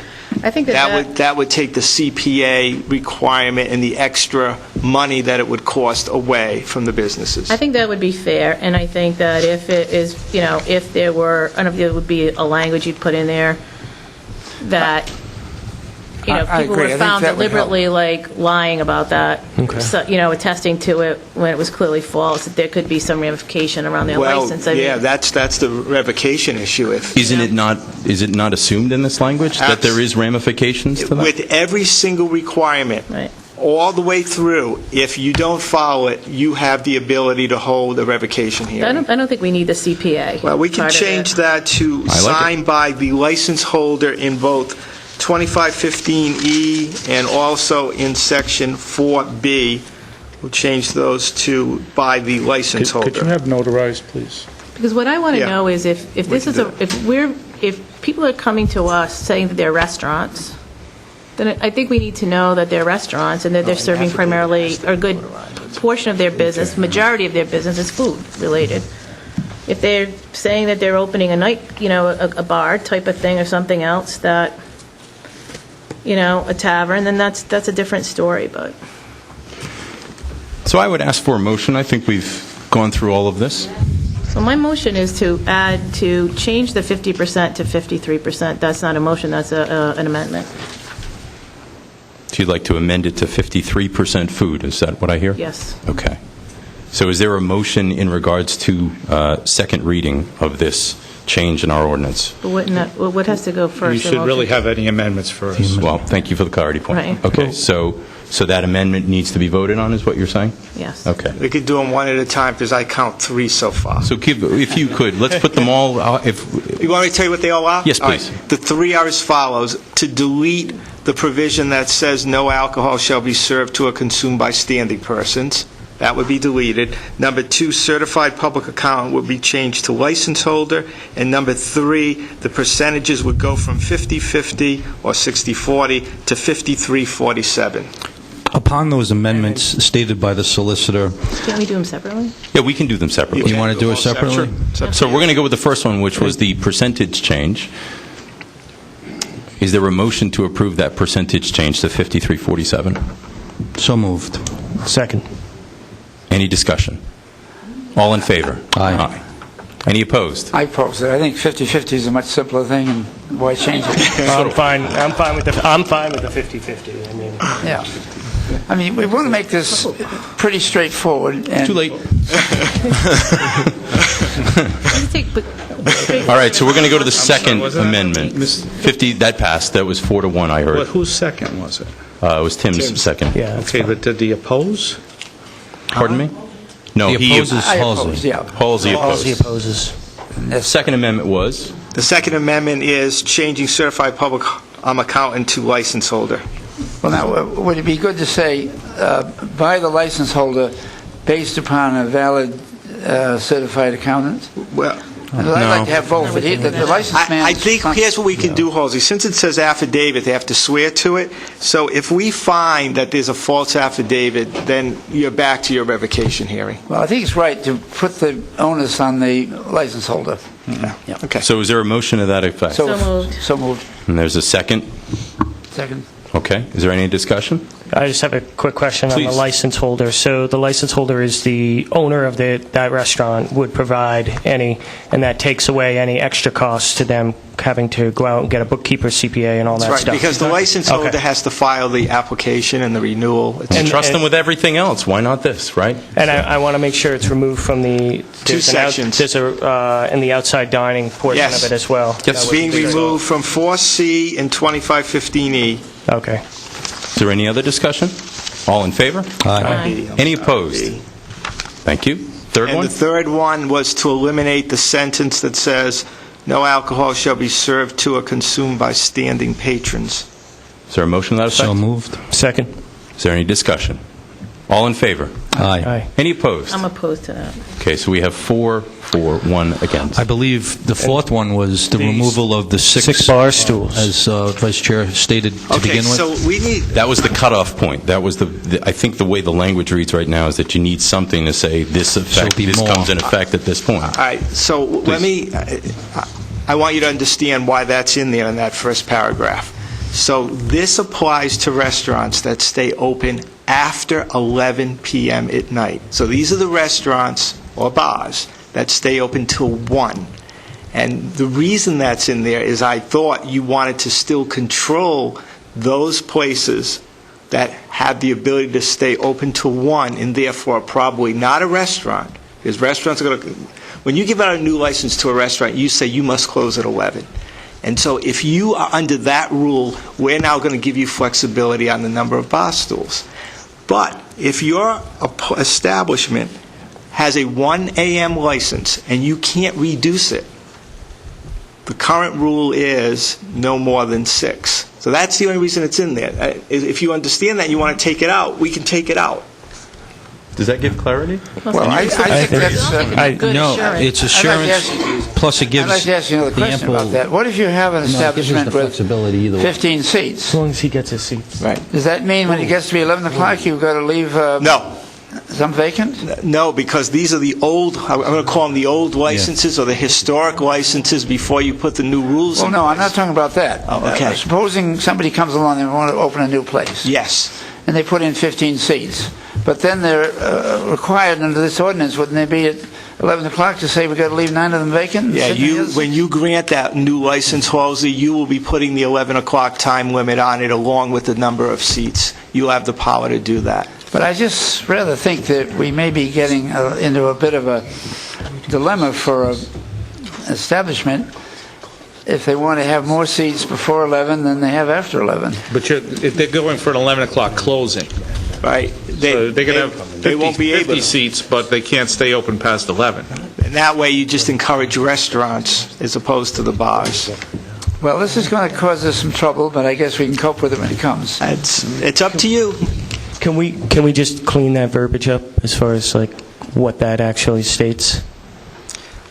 Okay, but it says if a pre-existing license that allows a closing time later than 11 wishes to maintain that closing time. So if you want to continue to stay open after 11, you're subject to the 6-seat rule. On the other hand, if you're a pre-existing license, one of the historic ones, and you would like to get more bar seats, you will consider granting the more bar seats, but now you've got to go back to 11 o'clock closing time, which we can't do right now unless they voluntarily agree. So I think it does state that pretty clearly. Yeah. So if you're closing at 1 o'clock right now and you've got 15 bar stools, nothing changes in your world? That is absolutely Nothing changes. correct. Yes. I We're just not wanna- subject I just to wanna make any sure of these that's- It's things. just going New forward. licenses, right? That's right. It's And that- only new. This is not hurting any existing Absolutely business. not. All right, good, This is good. only someone new who comes in and starts from scratch. So, yeah, that's a good point that everyone knows. You're not changing anything for anyone else out there. It's only going forward. And that's what I wanted to be clear about. Yeah. I just don't want to make sure we're... No, we thank you for that, because then when we have a new petitioner and he wants to tie that 1 a.m. in, then we're going to be sitting here saying, well, we got to change that, because it might not be something of a submission that we're going to entertain. Yeah. So it's a protection. It's good protection. Mr. Chairman, I'd just like to, if I might, ask the chief to comment on this. Just to, your guys have got to enforce this. Are we setting up something that's enforceable without too much difficulty? No, I think I've stated more than once, we're not really overly concerned with the establishments that are serving food and that are labeled out there as the restaurants. As you know, we've had a few. We had one 2 years ago that was a Chinese restaurant, Asian type, that obviously circumvented the system. And as you know, on the 3rd of July, I had them shut down because they moved the tables, the stools, everything out of the building, and it was just an open free-for-all for alcohol and things of that nature. That's not tolerated. That won't be accepted. But the testimony I'm hearing here from the majority of the business owners here, they're looking to add to the stool area. If they're going to add a stool or two, we don't go into those restaurants and count how many people are standing up and having a drink or two. If we have information that, people are passing drinks to one another and everyone's standing around the building and no one's eating, then obviously we're going to look into that. And I assure you, as I always tell you, we're not bashful. We'll be before you with information to make a decision on what will happen with their license. What Mary is talking about, and she's got some valid points, is some of these other establishments where large groups of kids congregate, whether it's the college individuals or local kids, and then are going through these neighborhoods late at night causing ruckus.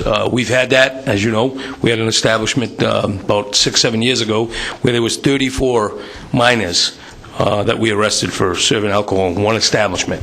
Okay, that's the concern we have. But I mean, as far as them running a restaurant and sitting at a bar, and as long as they're respectful people and they're enjoying a meal and having 2 or 3 cocktails and then going on their way, we don't have a problem with that. If there's issues that need to be addressed to you, they will. They'll be forwarded to you. There's no doubt.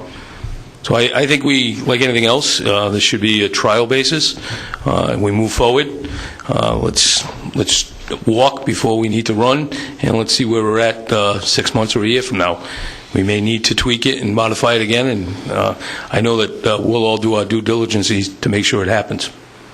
Well, Chief, I think we all appreciate that because we realize that this gradual liberalization is only going to be successful because of the police surveillance, which is very effectively done.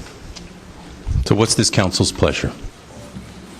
So upon all the amendments, all rules and regulations and ordinances and department heads' recommendations, I move that we adopt and approve for the second reading, Chapter 17, Offenses and Miscellaneous Provisions, Article 2, Alcoholic Beverage Establishments, Section 1782, and also in accordance with all state laws and provisions.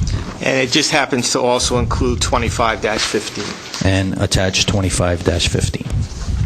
Is there a second? Second. There's a motion and a second. Is there any other discussion? Say no.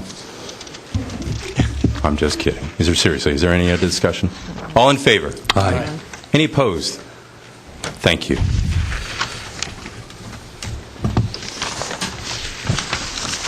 The next item, Mr. Chairman, members of the Town Council, is item C4. This is Ordinance 2016-05. This is the replacement ordinance for the one that the council rejected earlier on in the docket. This provides certain tax exemptions for solar equipment. Make a motion this constitutes the first reading. Second. There's a motion and a second. Any discussion? All in favor? Aye. Any opposed? Thank you. And the next item, we have the petition of Samuel Glenn, doing business as Statesman Tavern, 231 State Street, requests council consideration for amendment to the liquor license floor plan as provided. Mr. Glenn?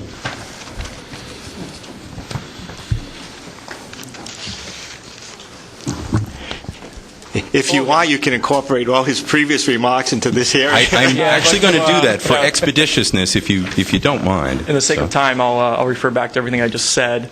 But as you can see from the diagram in front of you, all we're looking to do is just increase the number of bar seats. I'm not going to beat this horse anymore. So as you can clearly see, we're just adding it from 4 seats as it currently stands to 9 seats, 10 seats, 10, yeah. What questions do we have, if at all? Just the restaurant floor plan looks great, and I'm in support. Thank you. Is that a motion?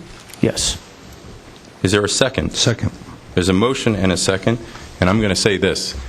We took that time because we care that much. I know. And I know that sounds silly, but there's so many ramifications to these actions, and they seem so surface and no big deal. But they go very, very far. Mm-hmm. And it took an hour, and I know you all sat here and listened to that for an hour, and some of you were thinking, did you really need the whole hour? And it's important that we all express our points, share our opinions, and we come with a conclusion. And this council's reasonable. So if this is the right way to go, and I truly believe it is, then we'll prove that, and you're going to help us prove that. So we have a motion and a second. All in favor? Aye. Any opposed? Thank you. Congratulations. Thank you very much. I'd just like to say one thing. It's really quick. Really quick. Okay. We've been working on this for a long time, and you guys have been phenomenal, from the town council to the town hall staff to the economic development department. You guys have all been extremely accommodating, helping us kind of navigate these ordinances. They're tricky if you don't have a law degree, but it's a testament to to really the great talent that you guys have here, and I'm really fortunate and happy to be a part of it. So thank you very much. Thank you. We welcome Sam. you. Welcome you. Thank you. Mr. Clerk. Next item, Mr. Chairman, members of the Town Council, you have the petition of Albert Quito requesting a expansion of the liquor license premises. You have a memorandum provided by the Director of Community Development suggesting that there's still some work to be done before the council considers this and asks for a continuance. So there's no discussion necessary. Is there a motion to continue? So moved. Second. Motion and a second. All in favor? Aye. Any opposed? Thank you.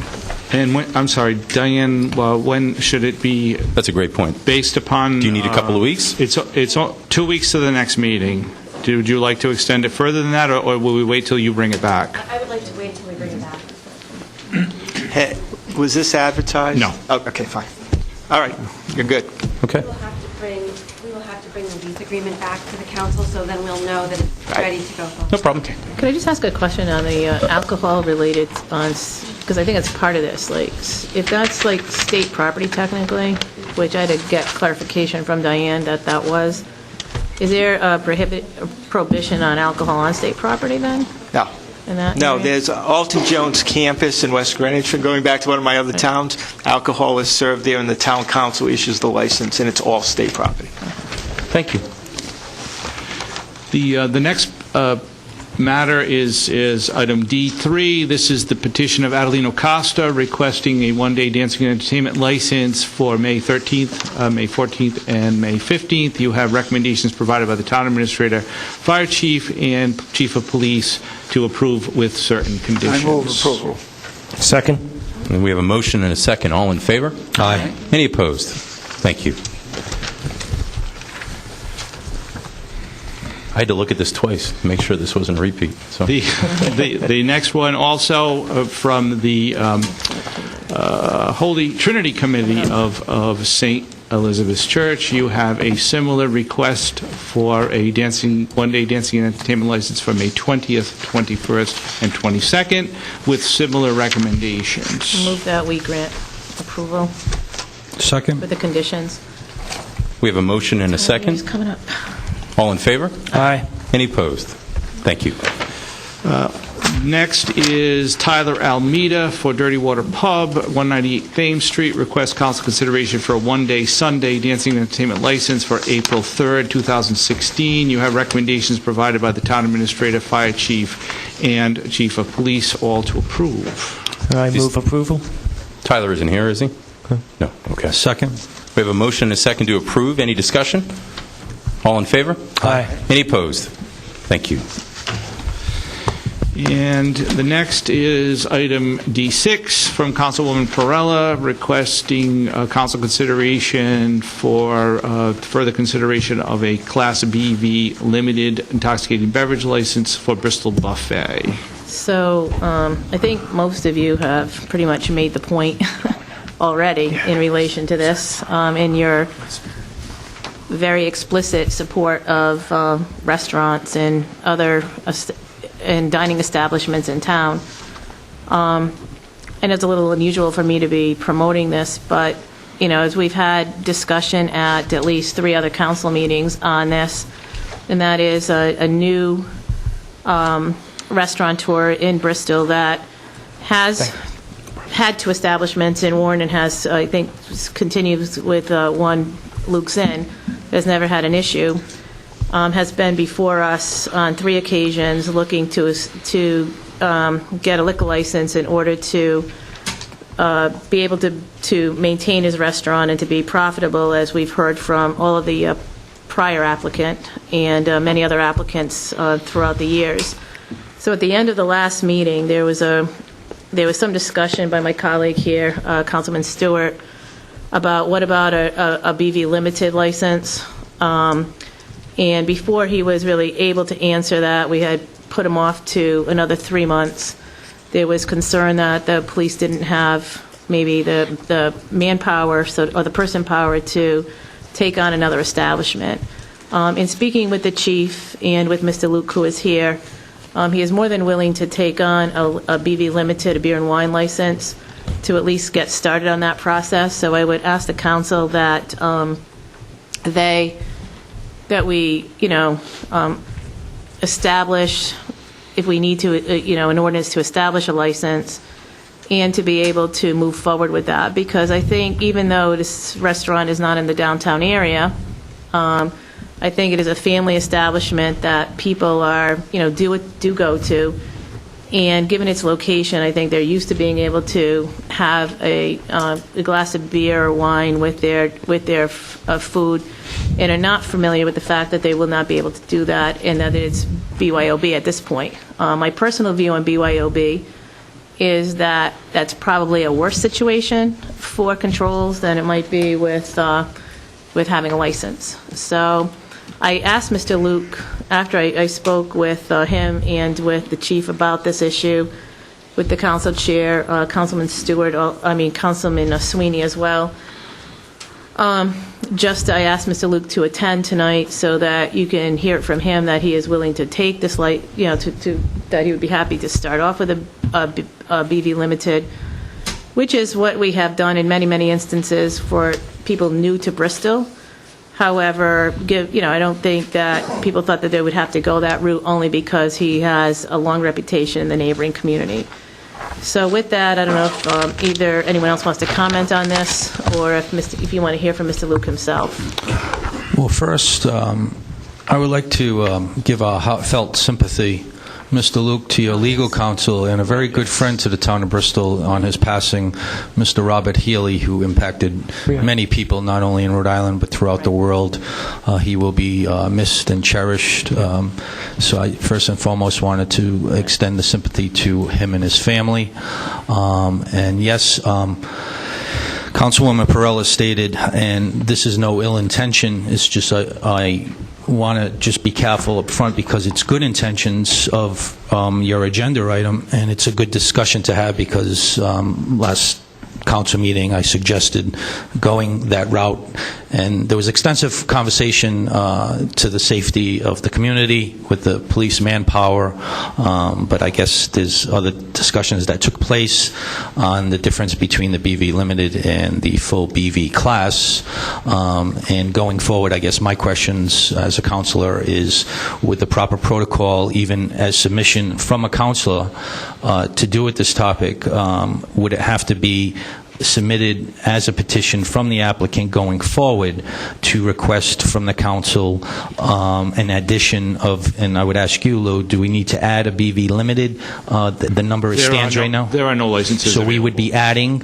like we were adding to the full, this request by the applicant would be requesting an addition of a BV Limited to this council, which would need a first reading and second reading. Correct. So I understand Councilwoman Perella's good intention to be an advocate to expedite the situation, and we had conversations, Mr. Luke. I know I stated 3 months, and I initially said 6 months, but I understood the ramifications of a business climate and the person in your position, so I went to 3 months. We're in budget, and I was just being overly cautious of the time so we don't miss it.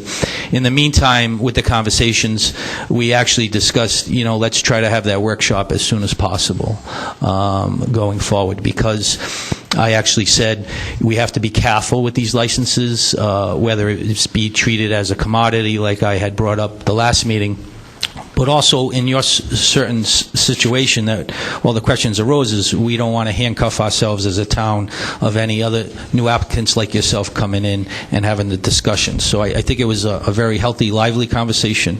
And my last question is, Chief, would you agree with the difference of the BV Limited to the full liquor license in comparison, that it would be a little more acceptable to go that route, giving your manpower and the discussions we had the last meeting? Absolutely. I did state to you from the beginning, I'd be opposed to a full liquor license at this point for any establishment that has not been in place. Anyone that's there will continue to do what we have to do. As I said earlier today, I think 99.9% of our businesses out there, the restaurant owners, are very cooperative, and they're doing what they need to do for our community and supporting the mission of the town council and the police department. BV Limited, as you know, those have been given out in the past, and I did have a brief conversation with Councilwoman Perella, and stated, I believe that's what Councilman Sweeney was trying to segue into at the last council meeting, but I think the waters might have got a little muddy there, and I think we're at the point where we can start clarifying it with some tablets here. So I have a couple of questions. We had talked about a workshop, as it brought up a couple of times, and it was talked about 3 months out. If it's this council's pleasure to move that forward, we can do that sometime in April. And we have 2 workshops already set up in April, but if everybody's willing and able, we could have that workshop sooner rather than later, not wait 3 months, do it next month. I think the timely manner, Mr. Chairman, would be great, and I think from the intention of Councilwoman Perella is if we can expedite and kind of tandemly, because the process is going to have to go through its proper steps of first and second reading, and in given in the position Mr. Luke is in, try to coordinate that workshop, but I would like to hear my colleagues on how they would like to go forward on any advice to this applicant on what he might submit to this council as a request at our next meeting. Well, let me state my intention myself, just to be clear. So we just spent over an hour undoing lots of liquor rules. And yet there's this one business that has been here for 6 months or more getting the runaround because of other situations that don't really have anything to do with him. Now, some people believe it has to do with him, some maybe they don't. Whatever the case may be, we all know there's other issues pertaining to this particular establishment. And you know I'm not usually a proponent of these licenses. But what is going on here is incredibly unfair.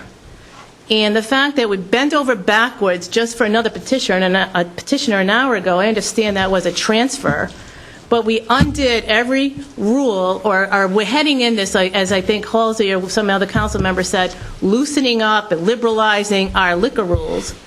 And yet we have a business that is working close to the margins. Everybody comes in here, whether it's a coffee shop that wants to now serve lunch, that now needs to have wine because nobody wants to come to lunch without a glass of wine, et cetera, et cetera, et cetera. I've heard it for 10 years. No one is on, everybody wants to be in a competitive playing field. Everybody else who's got this, the next one wants the same thing. The problem is, I haven't seen any of the other people for economic development or anyone else, and I know some of the people are here, come up and defend this petitioner one time and say, yes, this is a restaurant that is family friendly, that is affordable to families, that he should be able to have and be able to make the margins. We just heard why the craft alcohol, et cetera, is so important in the profitability of that. But yet we're denying an establishment who is new in town to be able to make those margins and to have any profitability so that he can just close down and that's okay. And I think that is an unfortunate thing. And by the way, I just want to say one thing parenthetically. Mr. Luke, when I spoke to him and told him this was on the agenda, did ask me if he needed to bring an attorney. I told him that we all understood what had happened and that he did not have to come with an attorney today. And when I spoke to the chairman about putting this on the agenda, I was originally hoping that we could have asked our solicitor to have the petition. I mean, the ordinance change. So my sense would be that would happen in 2 weeks, and then the 3 weeks after that or whatever, that we would do what we normally do, which would be if we approve the ordinance, then right there he would also have the request in for his establishment. So I don't for 1 minute think that what I have here in any way, shape, or form replaces what the petitioner would have to do. I just think that what has been happening has been incredibly unfair. And anybody who's seen this on TV, I mean, people have stopped me in the street and said, what's going on with this one person situation? I mean, I don't know how we can spend all this time talking about how important it is to support businesses and to completely, in not even a half an hour, contradict all those comments in relation to this. That is what's been happening, and I'm very frustrated with this situation.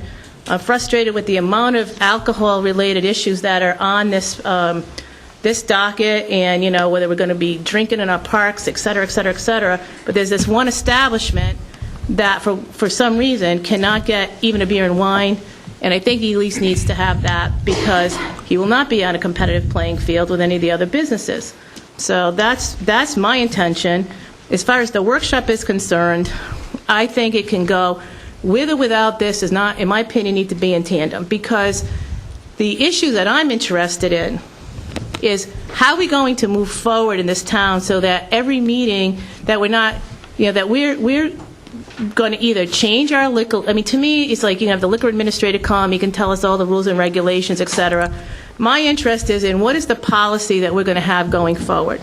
Is this, right now, our licenses come back to us, am I correct, Mike? Is that what you told us? Yes. So, in a sense, there's no, like, you can't sell a building with a liquor license in it, That's correct. Which is what is done in other cities, am I correct? No. Okay. Every other city in town, a Comes license must be transferred by the liquor board or the council. So, I mean, we have to So decide. you say we mirror other communities, or we are? Yeah, it's state law. Thank you. It has to be Okay. that way. Thank you. I thought that in some of them, they have like more of a property, well, we'll get into it another time. We don't have to spend time at this right now, but. Yeah, what you're referring to is that you can make a determination as to whether or not the transferor is eligible, and that becomes the... Okay. So we don't need to get into that right now, but I just think that there's like policies that are lacking that we, this all case-by-case basis, may or may not be a good thing, and so it's good in the sense that we're open to new restaurants coming in, et cetera, and we address it as people come forward. But historically, I have to say, I'm sorry to say, we have not ever said no. So to me, I don't know how you can make a case, and I don't even know how it would hold up in court to say that Mary, now you're saying no. Mayor, I got it, and you know what, Tim, you were going to say something else. Mr. Chairman, may I have the floor, please? Absolutely. Ms. Ben-Luc, first of all, thank you for your patience, and I want to say I'm in support of your business, as all of us are. I mean, we're very happy that you're here. I'm in support of the B Limited license, as stated at the last council meeting. I just wanted to get to talk to the chief. With that said, I'd like to make a motion to establish a Class B limited license for your business. Wait, and Mike's going to help you with that clarity? Sure. It would be to direct the solicitor to draft an ordinance to create another Class B VLED. So moved. Second. Okay, so discussion, and I'm going to take this one first. I take offense to the fact that we bent over backwards. We did not bend over backwards. What we just did tonight was took a long time in a clear policy, and all of us asked some great questions. The applicant that was first felt the benefit of that didn't add one seat. He took out 4 and he put in 4. So I don't think we bent over backwards. I think we took the time to do a good policy. I am not in objection to, if this council wants, and it sounds like we might, talking about a new BV license, but this is not a runaround. That gentleman right there with a badge said there's issues in the police department, and if for safety, I turn to him. And I know we all do. That was my objection. It continues. If you're telling me, and you just did, that there's no issue, or you feel that the issue on BV is much less, and you're okay with it, then I'm going to defer to you. If you don't have a problem with your department, why would I? So that's where I have a problem with this. This wasn't one person out. We lost an officer. We've had people retire. We've had changes in it. We've got 4 guys in the academy, and hopefully all 4 graduate, and we hope they'll be wonderful officers. But it takes a while for all this stuff to happen. Those are my objections. But at the end of the day, we're here now. If we want to move forward with this, I think we should. Michael, thank you for the clarity. That's why I started my comments on where we're going with this agenda item. And Mr. Luke, thank you for your patience, because when we are making a motion as a counselor to add a BV limited license, it has to be conceptual just like that. Not advocating on behalf of yourself or any other business owner is what I want to get at. Number 2, I would like to help you by stating make that request as soon as possible, because without saying that once we go public with this, it can go to anybody who comes in front of us at that point. So I'm just making a comment out into the whim of that's how things go. So I feel I'm trying to guide you in the right direction.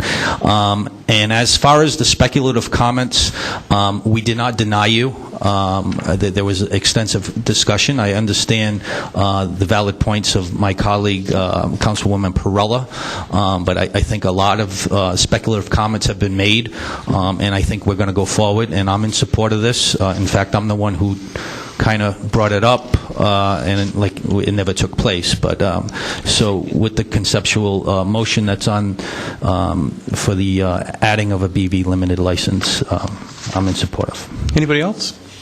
No. Okay. So we have a motion and a second to direct the solicitor to work on the ordinance to increase our BV licenses by 1. All in favor? Aye. Aye. Any opposed? I'm opposed. We have 1 opposed. Thank you. Thank you. Thank you. Thank Thank you very much for the You're welcome. opportunity. Thank you. Oh, Mike, or Lou, could somebody reach out to him since he doesn't have an attorney right now? Does he have an attorney? No, he can come in and fill out the application. Just come to I'll see call you? him. Okay. Mr. Clerk. Yes, Mr. Chairman and members of the Town Council, we have the second reading for adoption of the removal of an accessible parking space in the vicinity of 25 Roma Street. That's item F1. Make a motion to adopt and approve the second reading of removal of the accessible parking space. on Rome Seconded Street. with gratitude. There's a motion and a second. I say this every time. Thank you for bringing this to our attention. When we don't need handicap parking spaces, we appreciate you sharing it with us. And when we do, we're absolutely willing to grant them. So we have a motion and a second. All in favor? Aye. Any opposed? Thank you. The next item, item F2, is the petition of Ann Kellerman, 217 Hope Street, on behalf of Rhode Island Coalition Against Gun Violence. Request council consideration for a resolution in support of a no guns in school legislation. You have a draft resolution provided, and also copies of the the House and the Senate bill regarding this matter. Well, Michael, that document of the state law would seem to me to preclude this anyway, wouldn't it? No, what they're asking is that you support the legislation, which hasn't been adopted yet. Oh, this is only a proposal. Proposed. I see. Come on, Halsey, let me talk. But I don't see what the new language is. Good evening. Good evening. I will try to be brief. If you could state your name. Ann Kellerman, Thank you. 217 Hope Street. Welcome. And there were others here in support, but they But had we went to on leave. too long, and they had to leave, right? True. So the situation is that right now, there is a law on the books that prevents guns at schools and other places unless they are carried by someone with a concealed carry permit.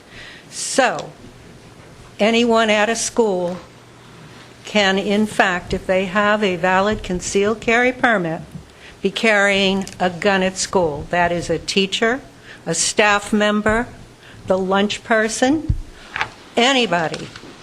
That also includes at school activities, so football games, basketball games, whatever. And that is the exception that this proposal is, and these laws, these proposed laws, are looking to eliminate. I can babble on for a good while, as many of you who know me know. But in fact, I don't think I need to. The idea of sitting in a school or having my kids back then, or other people's children, sit at a school event where we know that tempers can run, things can happen, and there are people who, although they have a concealed carry permit, are not in any way trained to react responsibly in a tension situation, such as law enforcement officers are trained to do. Or someone who loses their temper, concealed carry permit or not, there are no guarantees. And so we are asking that you support this resolution to urge the Senate and the House to address this, to remove that exception, so that we'll know who has a gun in school that is legal. Mike, have you looked at this proposed resolution? I've looked at it in many other communities, and I will tell you, some have adopted it and some have not. So it's really a policy. Just for clarity's sake, is there the reasons not, were they verbiage or was it other No, reasons? it was philosophy. Philosophy. Thank philosophy. you. All right. Just wanted to say, for me, this is an easy one. I believe in no guns, schools, other than officers. We want safe environments for our schools, to create a safe learning area. And so I move that we approve this resolution, if we can, because I think it's a very good one. And I'll second for discussion. We have a second. Oh, go ahead. I'll keep it quick myself. I had conversations in the past and now with the chief, part of the Chiefs Association. This resolution, as Solicitor stated, is in support of the Rhode Island League of Cities and Towns and many school committees. It's backed by many here in the state of Rhode Island. So it's a very active. I understand the ones that our solicitor stated that would be against this, and they certainly do have that right, but I think there's certain perimeters when you have gun rights on the effect that it has on our children and security of the safety of our environment and our neighborhoods. So you need to classify that and have that. So I second the motion. So we have a motion and a second. Any other discussion? Well, I can tell you I have 2 kids in school, and I'm absolutely opposed to any more guns than necessary, and I exclude the police from that. So we have a motion and a second. All in favor? Aye. Any opposed?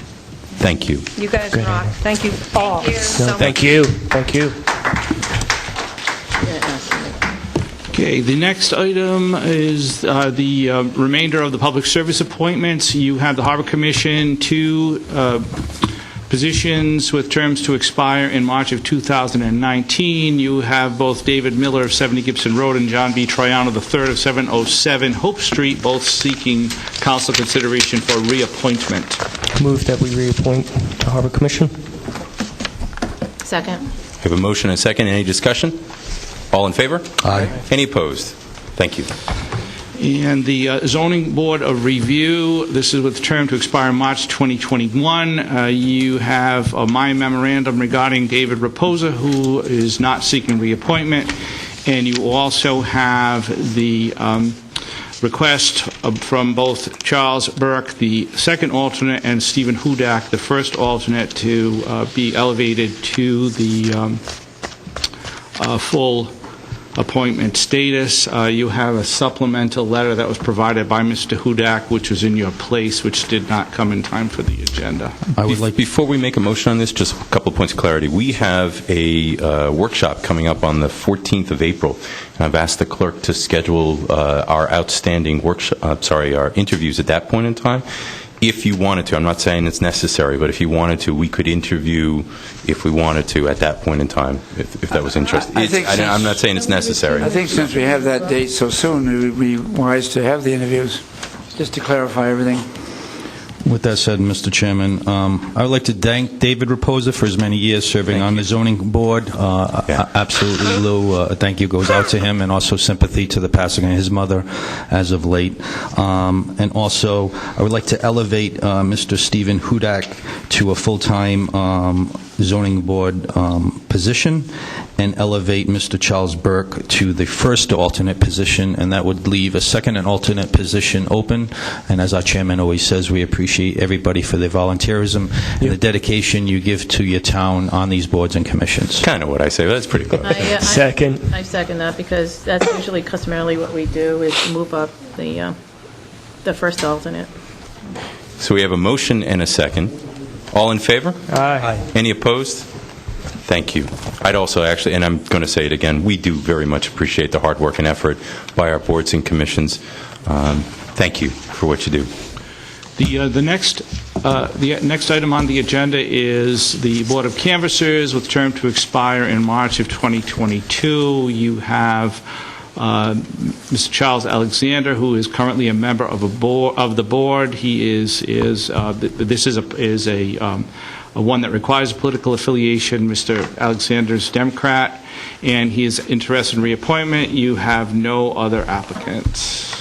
I move that we reappoint Charles Alexander to the Board of Canvassers. Second. There's a motion and a second. Any discussion? I like to, Mr. Alexandra, not only with the Board of Canvassers, we have discussions of many board members and how many years they've served the town. I would imagine he's up there with his years of service on many different venues of boards that he served over the years. Well, I was on the council a very long time ago, and I was the one that nominated him to be on the zoning board for the first time. Really? Yeah. So, cool. And he was on up and pretty much. I didn't up want to until this reflect time. your age by saying that statement, Lou. He was very young. He was very young. I was barely old enough to vote, I should say. So we have a motion and a second. All in favor? Aye. Any opposed? Thank you. The next item is the Planning Board Auxiliary Member. This is an unexpired term to expire in July 2018. You have the application of Brian W. Clark of 4 Evelyn Drive, who's interested in this appointment. I think it would be very convenient to interview Mr. Clark on April 14th for the position of second alternate member auxiliary member of our planning board. Perfect. We'll make sure that Mr. Clark knows and is available. The next item, Mr. Chair and members of the Town Council, is item H1. This is the petition of Peter Hewitt, 11 Wendy Drive, regarding his previous request for resolution in opposition to a proposed truck toll gantry plan. This was referred to the town solicitor in February. Mr. Hewitt does provide some additional information. I believe you all received it through email. Peter has, I think, called some of us, and he wanted to be here this evening, but he's had knee surgery today, so he's not able to attend. But his view is that this law that was passed a couple of months ago, which I think everybody's familiar with, there's been a lot in the press about it, Peter feels is not a good idea, and is trying to drum up some sort of activity to have the General Assembly reconsider it. Well, I know we referred the first resolution to you. He referred to me, and I think Halsey just pointed out that the legislation is now passed. Yeah. I'm not sure what action you can take at this point. Moot at this point? So is there possibilities of receive and file or make a motion to support it? What's this council's pleasure? Well, I know that we all got his revised resolution. I just want to be part of the record, as I stated to him before, of his opinion. Back at that time, it was just coincidental that when he was here that evening, they were actually taking the vote in the House that night. But I will be on record saying that, any increase to constituents and residents or burden, obviously, we take it very serious. On his revised plan, again, I would be on the record for striking a couple of his paragraphs and be in agreement with many of his other paragraphs that I stated before that I was in agreement with. But if it's the pleasure of this council, like my chairman said, I'll just receive and file his new resolution. I think that's the point of this. Part of the issue is that much of this, I think many of us oppose the whole plan. But the option that he's put forth is another plan. It's not just that the legislature go back and look at all the alternatives. It's a very specific approach that he is suggesting. And I'm not sure that we have, and I said this the very first night, I believe, that we have as much information on every single approach as as others may have. And so because this is very specific and not general, I think that creates a problem. I must say you did an excellent job that night on your comments. So what's this council's pleasure? I believe I made a motion to receive and file. Second. Any other discussion? All in favor? Aye. Any opposed? Thank you. And Pete, I hope you do well with your knee surgery, too. Yeah. The next item H2, it was continued for review from December 2nd. This is from Mr. Michael Burns regarding the financial report for Explore Bristol.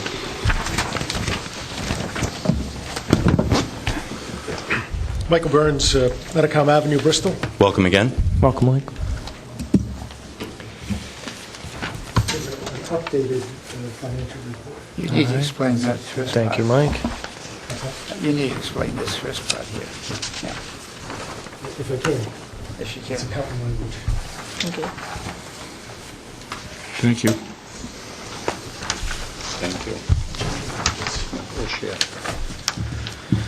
That's what's in the packet. Oh, no, it's a little different, I'm sorry. This was today's date. Okay. This is different. Do it quick. Okay, I will be very brief because we've had many discussions before on this issue. But I do want to cover a few comments on the report. I'll need to sneak that back. I did one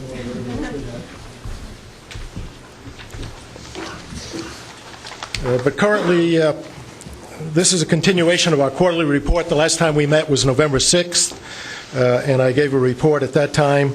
This time we have about $692 in cash. Our accounts payable, you can see, are $12,500. And those accounts payable are the Lou Hammond arrears that we have talked about in the past, and I will explain that in a little greater detail in a few minutes. You can see the revenues Mike, and just support. if I might clarify this, if that is indeed a real liability, doesn't that affect your bottom line there on that first part of the report? It does, because we've got an unrestricted liability, I guess that's the way that would be explained, of $11,808. Dead. Yes, it does. Dead, Yeah. yeah. Okay. Yeah. And I should say that I'm using the report that the council recommended that Julie Goucher had sent to me based on discussion we had back in November. So this is the format in which the council wanted the report, and this is the way it is. We haven't changed anything in expenses. It's exactly the same as it was back then. That was our budget for the year. Has not changed. And our net assets, actually, it should have self-calculated, but the net assets right now is $692, at least in terms of our cash. I want to address the Lou Hammond arrears, because that's been a topic of discussion in all our previous meetings. A year ago, we were $22,500 in arrears. As of November, the last time I reported, we were $19,500. We have now brought that down to $12,500, so we have reduced those arrears by $10,000 over the year. If you remember in our last discussion, I had projected that we would reduce the arrears down to $14,500, and we have done a little bit better than that by getting them down to $12,500. So we're making progress in that area. We'd like to make more, but we'll continue to work on it as we go forward. I think that's good news, but can I just ask one question? Wasn't there a time, perhaps 2 years ago or a year and a half ago, when you somewhat reduced the intended annual fee from Lou Hammond? Right, yes, we did. We cut it in half, Halsey, actually. So it's now at $800 and something per month. It used to be twice. No, it was, when we first started out, it was $6,600 a year, $5,500 a month. We have got that down to $33,000 a year, and we pay a variable amount depending on what month of the year it's in. Some months we pay $1,000 if it's a slow month. Some months we pay $5,000. But it totals $33,000 at the end of the year. So we cut the cost of Lou Hammond in half. We reduced some of the services, and this is one of the things I discussed in last November's report. We're not bringing journalists into town anymore on media visits. There's a couple of other things we're not doing, but we had to make some decisions about our expenses and what we wanted to do. Nevertheless, I would say that the Lou Hammond PR and marketing effort has really put Bristol on the map. And we have a lot of indications that that's the case, many of which I discussed last November. And there will be several people who will come up after me and discuss their view of what Explore Bristol and Lou Hammond has done in terms of putting Bristol on the map, in terms of enhancing the economic vitality of our community.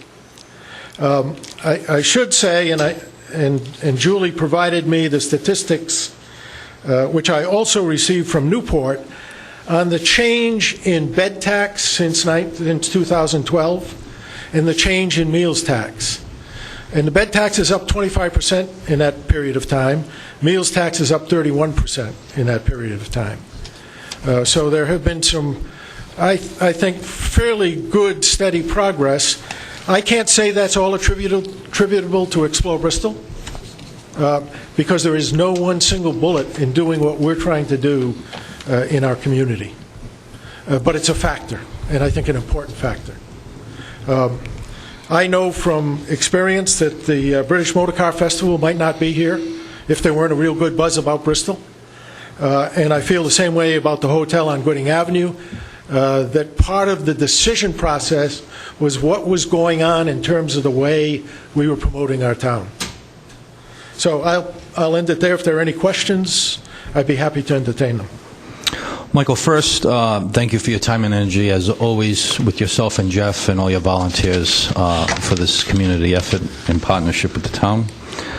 I guess you gave us the new numbers, and I'll ask for my solicitor's guidance on this, to ask this question of when we're presented these numbers, and you went from 16.5 to 12.5, but as Councilman Herreshoff alluded to, with your total net assets, where did the $4,000 come from?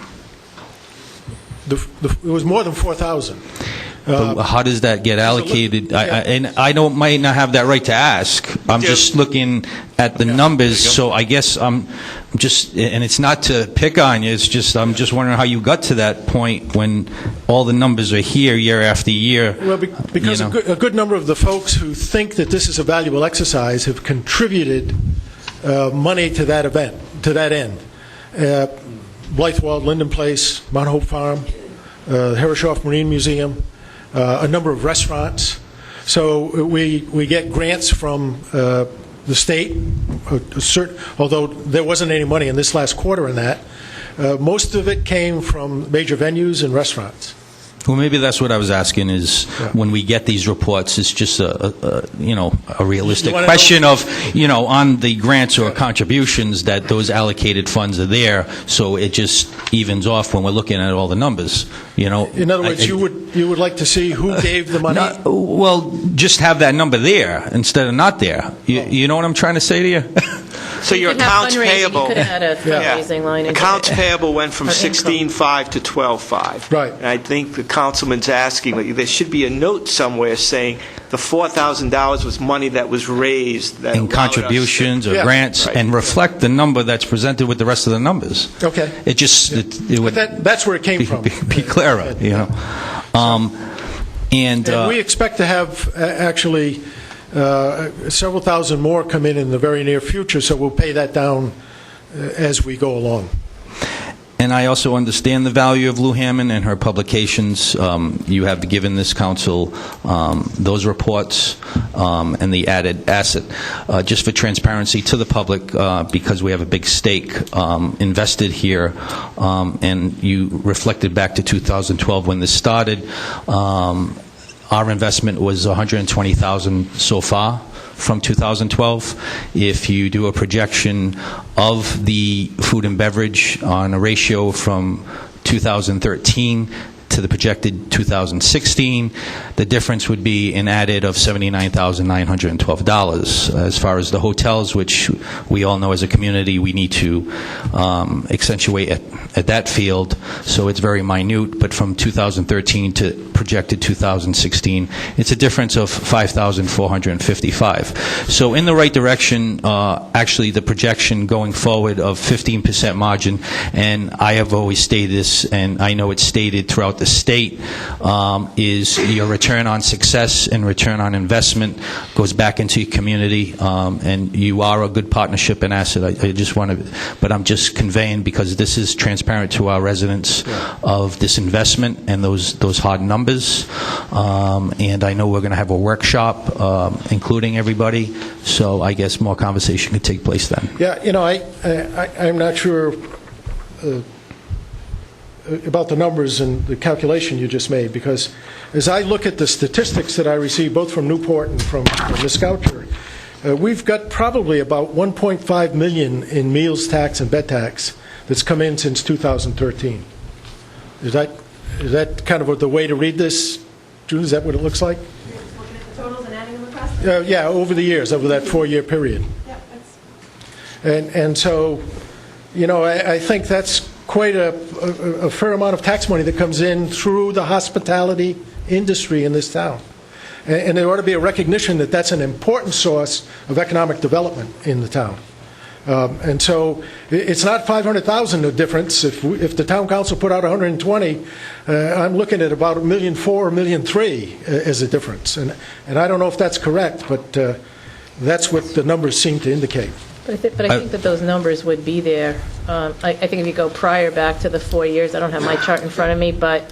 So you're talking about the increase, Ed? The increase. Yeah. We've always had some significant amount of money. So that's a good return on investment, too. Oh, no, I'm just stating the difference in the increase. Obviously, that type of money that you just specified is good for our community and in our region.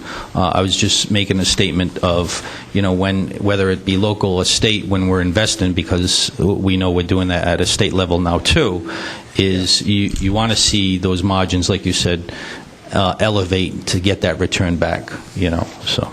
I think we've been very cautious with our funds. Our logo only cost us $1,500. If you're looking for us to justify that one, you are not getting any justification on that one from us. So, Mr. Calero, it's a beautiful logo, much better than ones that I've seen recently. And we understand, do we understand it? Mike, I had a quick question. Could I ask my question first? Oh, go for Could it. you Yeah, explain the logo to me? Because I don't understand the logo. Please, go ahead. No, go ahead. None of us do. Okay, all right.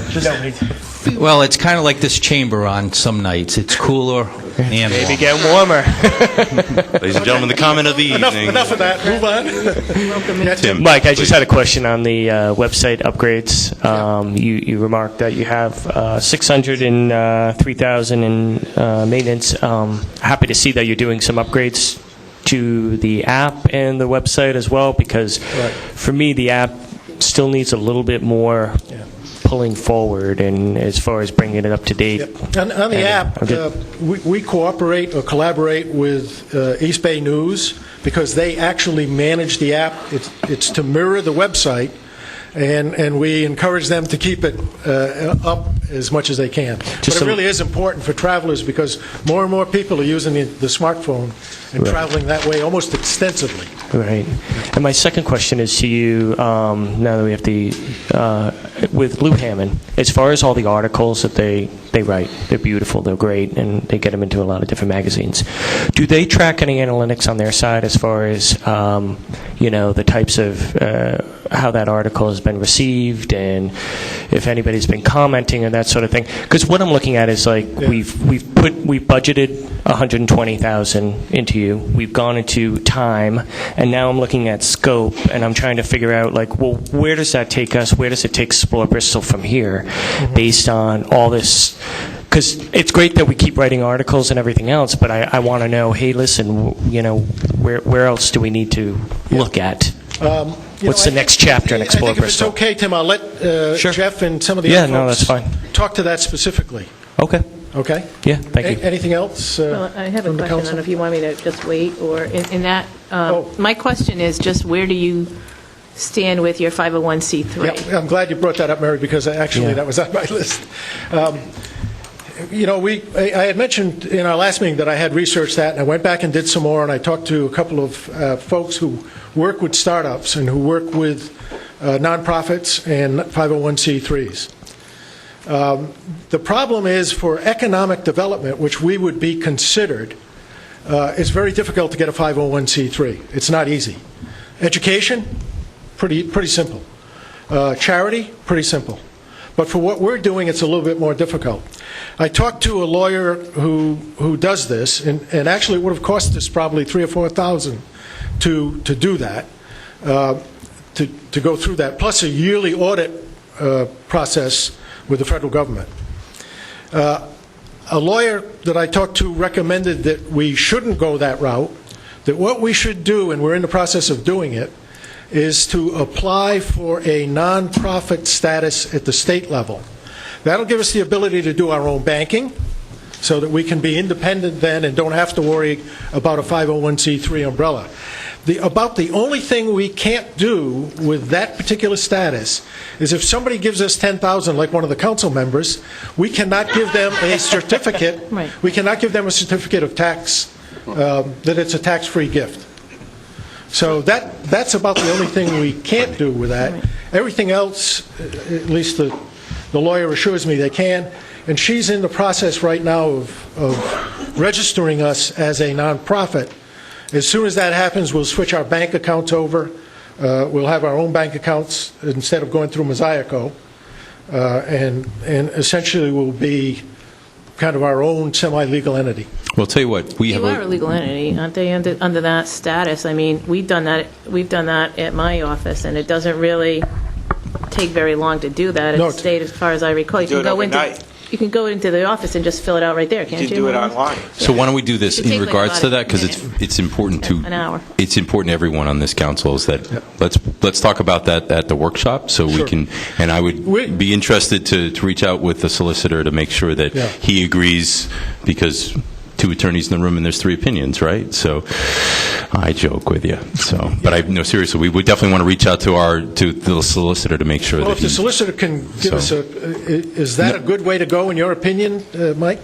Yeah, I absolutely agree that obtaining the 501c3 status would be next to impossible, and registering as a nonprofit can be done overnight. So, okay.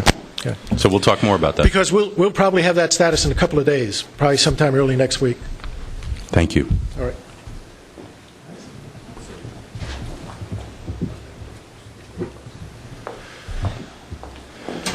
Good evening.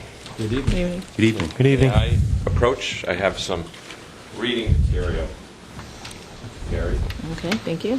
You're welcome. Thank you. Lots of reading Hey, material yeah. if we click on all of these. Thank you very much. Thank you. I also have one for Tony. This is just 2015. Wow, this is a lot for 2015. I want to give you a quick rundown on Lou Hammond. I don't think anybody needs a big, long explanation, because God knows everybody's sick of hearing me about this. But anyhow, this is a printout from Lou Hammond for 2015. And as Mike mentioned, during the winter, we're on basically reduced service with Lou. So for 6 months, they work Bristol. For 6 months, they put us sort of in a holding pattern where certain things come along, they promote us, but they know that we don't have the money to pay them on a whole yearly basis, because they've reduced their fee by half. So they keep the channels open. They still do work for us, but they're getting ready to start again in April. But so this report is basically all of the articles, and I might add there might be a couple that are missing, because it's possible that, and I know I was speaking with Karen Binder at Blythewald, and she believes there were a couple of articles that were published about Blythewald that came through a year after Lou Hammond had worked the article. So that would not be included in here. So if anything, there are some more articles out there that are not included. But if you look at page 2, I've highlighted at the bottom for you the total number of clips, which are the total number of articles, reviews, or mentions, the total reach, which is 331 million people, and the total ad value, which is 1.9 million.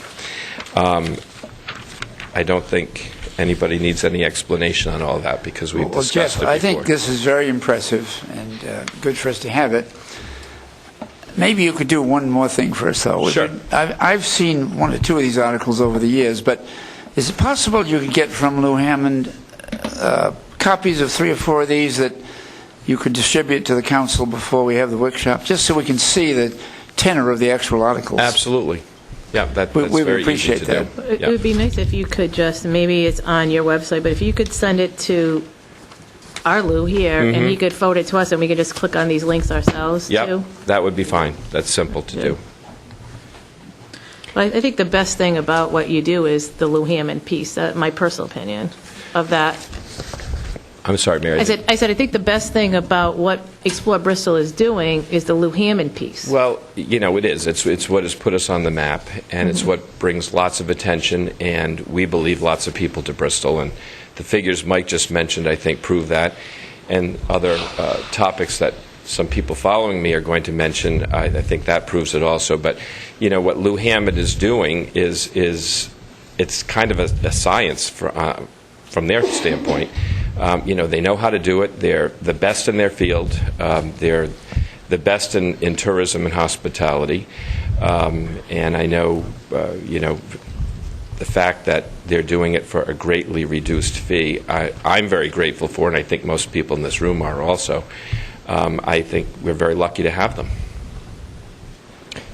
So, Jeff, just to get back to my question on Lou Hammond in the next chapter, as far as the time, budget, scope, where does Lou Hammond plan to take? I mean, we have a new maritime center Correct. coming on board, which they know about. Like, are they going to be writing articles about that? Are we going to be able to drive, a little bit as far as what the articles are? Because we want to make sure we're bringing the most people in. Absolutely. We have a strong wedding industry. Are they? That sort of thing. The wedding component is very, very big for them. Also, the marine topic is very big. They know about the Maritime Center. They know all the great works that have been going on with the Harbor Master and Jim Dollins' group, and they do approach the nautical marine publications, so we should be seeing more of that. They're ready to start, and I believe they already have started promoting the Bristol Motor Car Festival. And as everybody knows with Explore Bristol, because I think Mike's emails that he sends out are very informative, and with the Merchants Association, we've discussed this quite a bit. Lou Hammond is always looking for promotions, and everybody knows that, and I think there are people here who have taken advantage of that.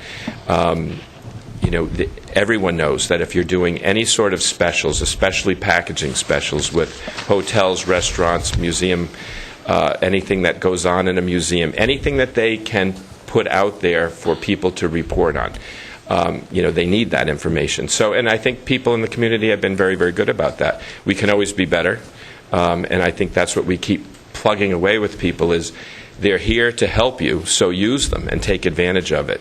And I think especially the museums and the big venues are really good at that. And they bring the most people to town. So, I think you just made a statement.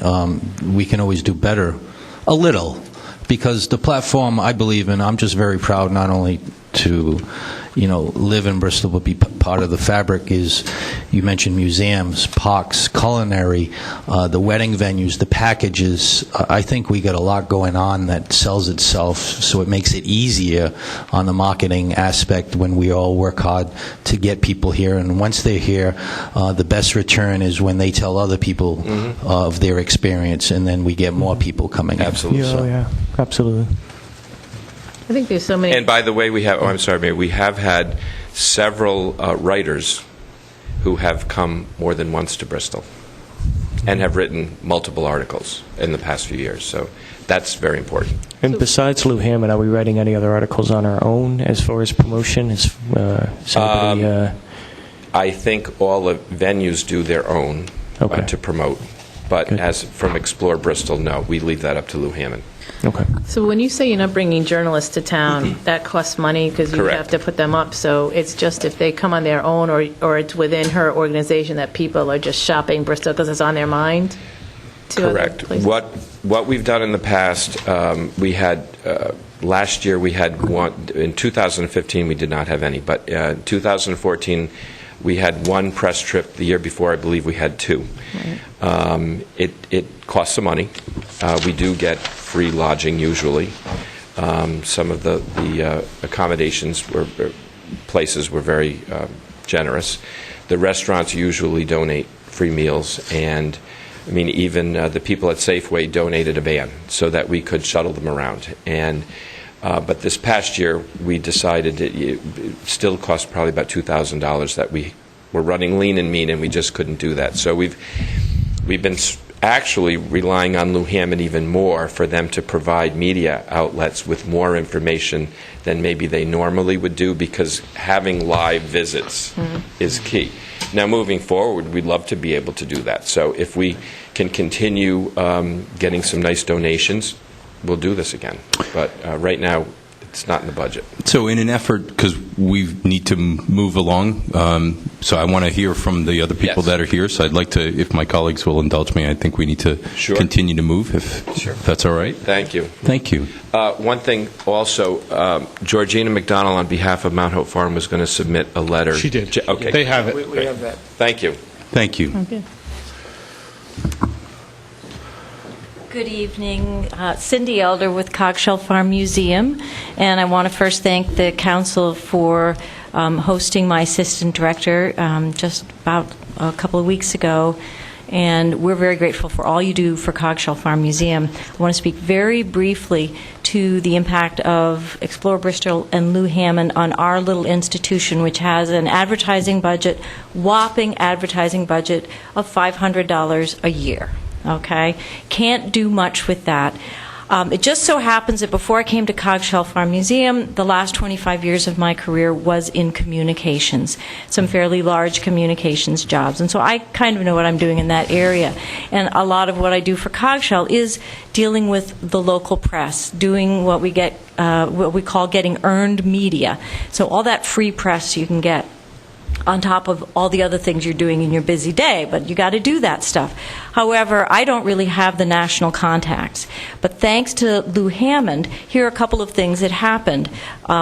Earlier in 2015, Boaters World came by. They did a great article on Bristol, and part of that was a visit to Cogshell Farm Museum that they did by renting a bike at Pedigo, I think, and then bicycling over to us. And so we got a huge amount of publicity.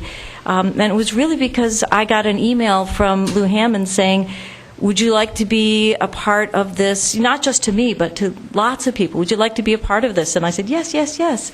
And so I've learned to say, when she asks us if we want to be involved, I say yes.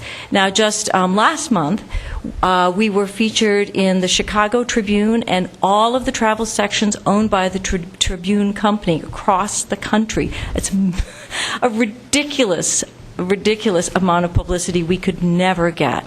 And it's because we said yes to an opportunity that they gave us to come up with some sort of spring break activity. And so we came up with a living history immersion program, which we're now going to start offering on a local level. So these are opportunities we simply wouldn't have had and couldn't have afforded without being a part of Explore Bristol. We're super grateful for it. And just as an aside, yesterday a blogger who is from the Chicago area came by to Cogshell when we were closed because he had seen the article in the Chicago Tribune. And all of these things have a positive effect, not just on Cogshell. We're a little tiny place. Our job is to bring people over bridges and into the town of Bristol so that they can shop here and they can dine here and they can see the other museums. But when we look at the way people do experience getting information right now, they're doing it mostly through social media. And so the metrics for the town of Bristol, for Cogshell as a museum, on Facebook, on Twitter, on Instagram, are all going through the roof when a little place like ours is in the Chicago Tribune, because now we're much more searchable on the web. And this is good for all of us. And I know that sounds kind of like communications mumbo-jumbo, but it's super important to how people find us here and discover us. And a lot of times they don't even know how they found us. So I'm very much in favor and very grateful for the opportunity to be a part of Explore Bristol. Cindy, let me share something with you. A couple days ago, the administrator and I were in a meeting with our colleagues from Portsmouth, the call the president there, and the town manager, and the director of DEM, Janet Coit. Oh, I love her. And she was, we're trying to collaborate on some things that we want to get accomplished. And we were talking about, as the conversation does go, to the wonderful things of Bristol. And she stopped, she goes, "Do you know Cindy from Cogshell Farm?" I kid you not. And she said, "Boy, Cogshell's always been a wonderful place, but my God, how much it's changed with her in leadership." And I thought it was important to share that with That's you. very kind of you. Made my day. Thank you.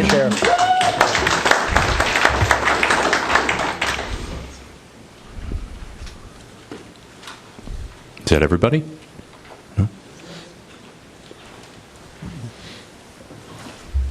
My name's Russ Moore. I'm not from Bristol. My son is a Bristolian. He's lived here for 7 years. And I'm a caterer. We've heard of you, yes. I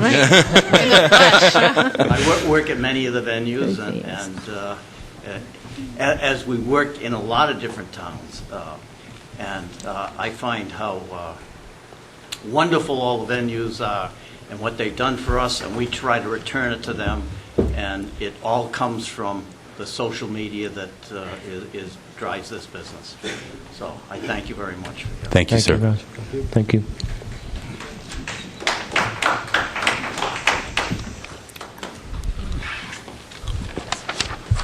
Jim Dollins of 37 Clifton Road. Evening.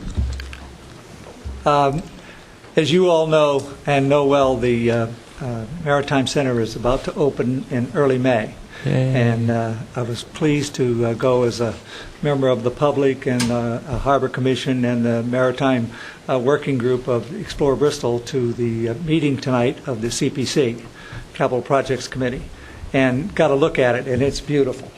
The insides are really starting to sparkle. The bathrooms are, the tile work is up, the plumbing's coming along, and fire alarm systems and all that kind of stuff is coming along great. And this is a key time. The Harbor Commission has 3 anticipated emails that we're going to be doing out to, letters we're going to be doing out to all of the harbor entities throughout the general area, about 150-mile radius, yacht clubs, maritime centers, marinas, and yacht clubs in the area about what's happening with our new opening maritime center. We planned 3 mails this season, and we also want to take advantage of hopefully getting 3 articles about this with Lou Hammond and Associates to be printed this summer. So I just thought I'd let you know that's one of the things we have planned, because you asked that question earlier, Tim. Yeah, thanks, Jim. Thank you, Jim.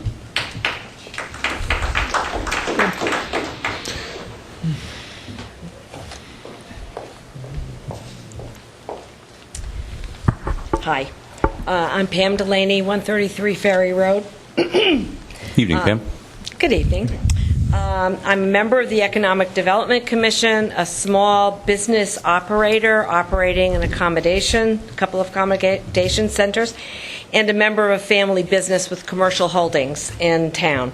So therefore, I'm personally and professionally invested in the economic success of Bristol, the proper use of its irreplaceable resources, and preservation of the quality of life that all of us currently enjoy. Bristol has always been on the map, with all due deference to Jeff and Mike, sometimes for good reasons, sometimes not so good. But it is a place that is often overlooked by businesses seeking an attractive venue to locate, tourists looking to explore our wonderful beauty, and shoppers and diners who want a great culinary experience or to buy a great gift in one of our shops. One of the goals of the Economic Development Commission is to position Bristol as the first choice of those diverse interests rather than an afterthought. To achieve this lofty goal takes a community, and all of us here, including the esteemed council members, are actively involved in that. And we've all been working hard to assure that, in the old phrase, Bristol is ship-shape and worth going out of the way for. Our schools are improving, real estate values are increasing, tourism is on the rise, and the wedding sector is out of sight. When people come to town to spend a few hours or a lifetime or make a career here, the economy thrives. Just think about the impact of Roger Williams' graduations and Parents' Weekend or the 4th of July. We are not going to be able to replicate the size of those turnouts every single weekend, but we can capitalize them and explore Bristol as the vehicle in which we can increase traffic to the town from all sectors. It's said that rising tides raise all boats. If you need proof, we can all look out the window. And Explore Bristol can provide that continues to provide that gravitational pull to raise that tide. Anecdotally, I can tell you this. My vacation rental properties are full, and they weren't 2 years ago. The interest in commercial properties in which I have an interest is brisk, and sale price for a for a residential property was 50% higher than the offering in 2014. There is cross-sector improvement. Did Bristol's marketing drive these gains? Not alone, no, but its work has decidedly and demonstrably raised awareness of our assets among the widest of commercial, residential, educational, historical, and other interests, i.e., all interests. Rising tides, all boats. From my point of view, narrow but considered, Explore Bristol is a generator of economic activity for our town. Let's continue to embrace it. Thank you. Thank you. Thank you. So we need to wrap it up because we need to continue. But Karen, absolutely, come on up, please. Great. Hi, Karen Bender. I'm the Executive Director at Blythewald, and I just wanted to emphasize the trickle-down impact of the Lou Hammond effort, so I'll make this very quick. In 4 years, our admissions are up 53%. That translates to 15,000 new people coming. Our weddings are up 50% in 4 years. Again, that's another 15,000 people that are coming just for weddings now, in addition to what we've done before. We have now had the confidence that we've invested over $2 million into the property in the last 3 years. We've hired local firms to do about an $800,000 project for us last year, 2 projects, the new pavilion and the dock. And as a result, we've brought on 2 full-time employees in the last 2 years. And we're now planning a $600,000 improvement to our carriage house that will serve as our education and visitor center. So all of these things are rolling out, and the trickle-down effect of the Lou Hammond effort. Congratulations. Thank you. It's great.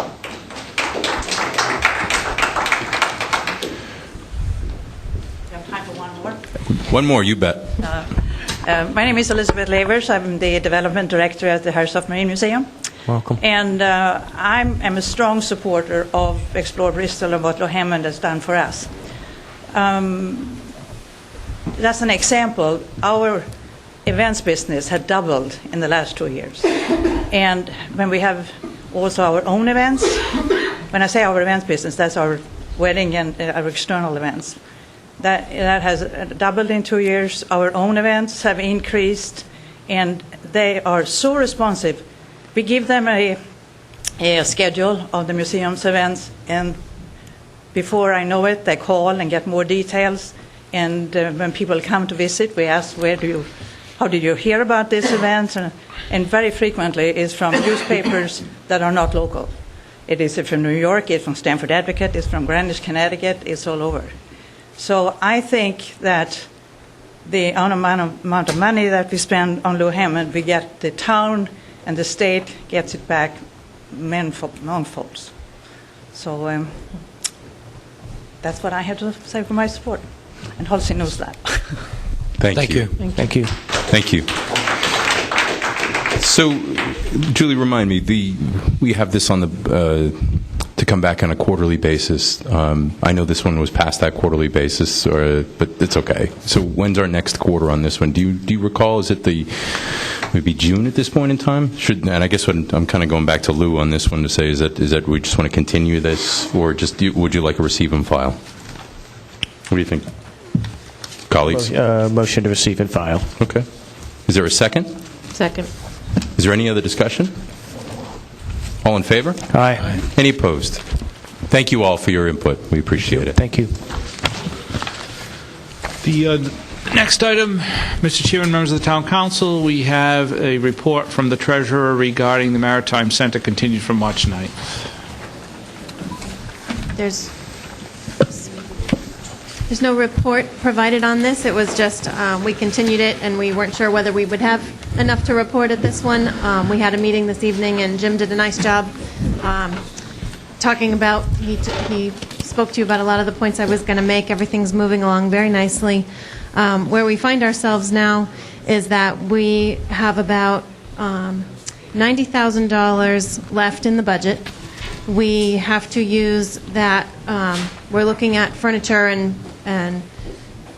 mostly furniture, a little bit of equipment, I guess, but we're looking at other sources for that. So we're still watching things. We've got a couple of weeks of weather. Once it, after maybe 2 more weeks, they're expecting they'll be able to continue the masonry work. So what we asked for tonight was for our owner's rep to work with the structures North folks and to provide us with some options. Is it that the one wall that we really wanted to do that was estimated at about $100,000, is that a firm price? You know, I'm sorry, everyone. It's really tough to hear, Julie, so thank you. So we asked for what we could do within that 90. Is it that is the price all day long, or is it that we can do some modified work for $70,000, or is it going to cost the full amount? So we're still exploring. I'll provide more information at the next council meeting. But we're still doing well. We're still under budget. The Maritime Center is looking beautiful.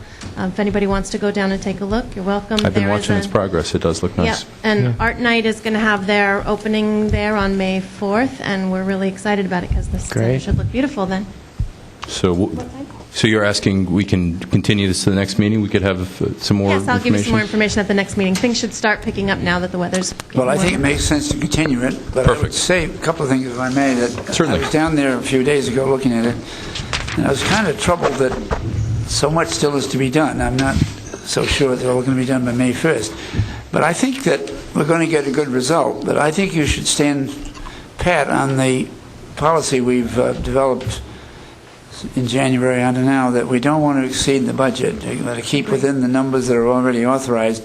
And if there's some need for furniture beyond that, that should wait until the place is going before anybody comes forward asking for any more money. It was well put. So we have a motion. Was that a motion to continue, Halsey? Yes. Okay. Is there a second? Second. Any other discussion? All in favor? Aye. Any opposed? Tony. Oh, sorry, Tony. I was looking this way all that time. Did you want to add something? I know. I noticed that. No. Sorry. With Senator Reid, as we know, he was in town, and he was very helpful acquiring that grant that we received to do the improvements at the Maritime Center. And he actually did visit down there, and we took a walk through, and he was very happy to see, the benefits, that we've reaped through the grant and how far along it has come. And he says, please don't forget me when you do the rib cutting. He was very impressed by that. And I also took him around to the waterfront and just explained what our intentions were in terms of the marina there as well. And he says, I love it. And this is the place I want to come back for a nice press conference. Awesome. That's great news. I should share, too, that Tony and I met with him, and the senator was extremely complimentary of Bristol, and he's been a big part of our success on that. But he's in a lot of communities all the time, and he's always very, very impressed with what happens. And we hear from him what we hear from the state, too, which is we're always ready to take their money because we've got systems in place and projects that we want to make Bristol a better place. So thank you. The next item on the agenda, Mr. Chairman, members of the Town Council, is from Councilman Hersoff regarding Clean Bristol. This was continued from March 9th. So if I recall correctly, this was continued because we were going to talk about a plan for looking at this, if I recall correctly? Correct, and I'm going to just pass it on to Director McBride, because him and I have had a conversation on this. Well, more than a conversation, actually, going further than that and explore all the options that we can in order to maintain not just the downtown area, but throughout the entire town as clean as possible. But specifically the downtown area, he has shared a couple things that he intends to do. So I'll pass this on. I'll defer to Director McBride. Thank you, Tony.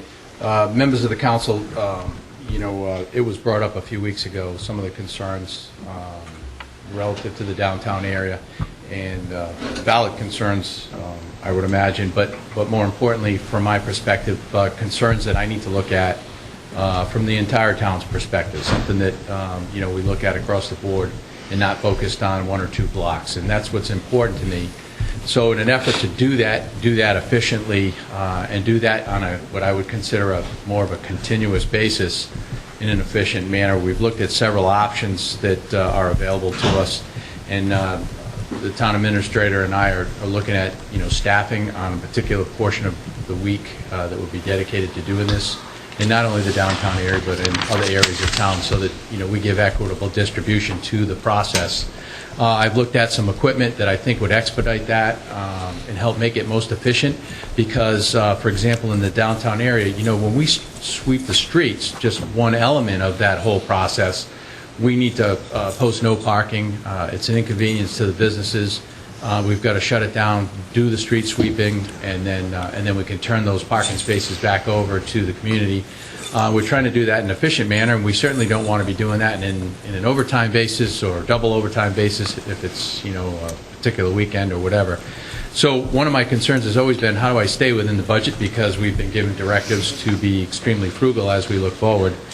So I've presented several options to the town administrator to do that, and one of the options is kind of a street or a sidewalk sweeping piece of equipment that is cognizant of the proximity to the businesses, cognizant of knowing that people will be walking along the sidewalks when we're trying to do this. So noise and dust and all those other things that go into that expedition need to be considered. And we do have a couple of options that we've looked at, and I'm working on financing those to do that, to allow us to do this in an efficient manner with minimal personnel, to do it during normal work hours, which would provide minimal interruption to our local businesses, minimal interruption to our pedestrians, and also accomplish the mission that we want to accomplish, and that's clean the place up. But I also want to be able to transport it and use it in other areas of town, not just Hope Street, but Thames Street and other neighborhoods in town that maybe need a quick cleanup. So that's what I'm looking at, and that's where we are, and I have a couple of pieces of equipment. Again, it's all financing that piece of equipment going forward, and I think obviously we're in the budget building process, so we know how tight we are with that. So I'm very cognizant of that, and I don't want to put any numbers out right now tonight, but that's where I'm coming from, and that's what I'd like to go forward with if given kind of the tacit approval from the council to do this, because I'd really like it to be a town-wide expedition as opposed to a focused expedition in one particular area or point in town. And that's where we are, but I've received the town administrator's approval on this. He thinks it's a good idea going forward. He supports the staffing that I've looked at doing this to go forward and the equipment necessary for minimal cost as we do that. So, that's pretty much it in a nutshell, although I didn't speak specifics or dollars yet because we're pulling those figures in right now, and I'm trying to get them as low as I can, for obvious reasons, but also I want longevity, and there's parameters within that equipment that I'm looking to get. Well, I'd like to say that I think that's a good and encouraging report and intention. My feeling is that it's very important that we use the street sweeper, and I understand that when you do that, you've got to find a way to keep the automobiles from getting in your way, because it's not very good to sweep around them and come back in again. I also think, though, that it may be desirable to build a game plan where there is adequate work on the sidewalks in conjunction with the street sweeper.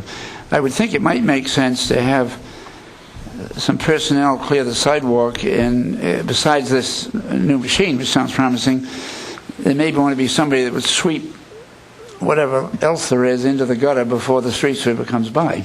Yeah, what I am talking about is two different operations. One is the sidewalk cleaning, which can be simultaneous or just before the sweeper or separate from.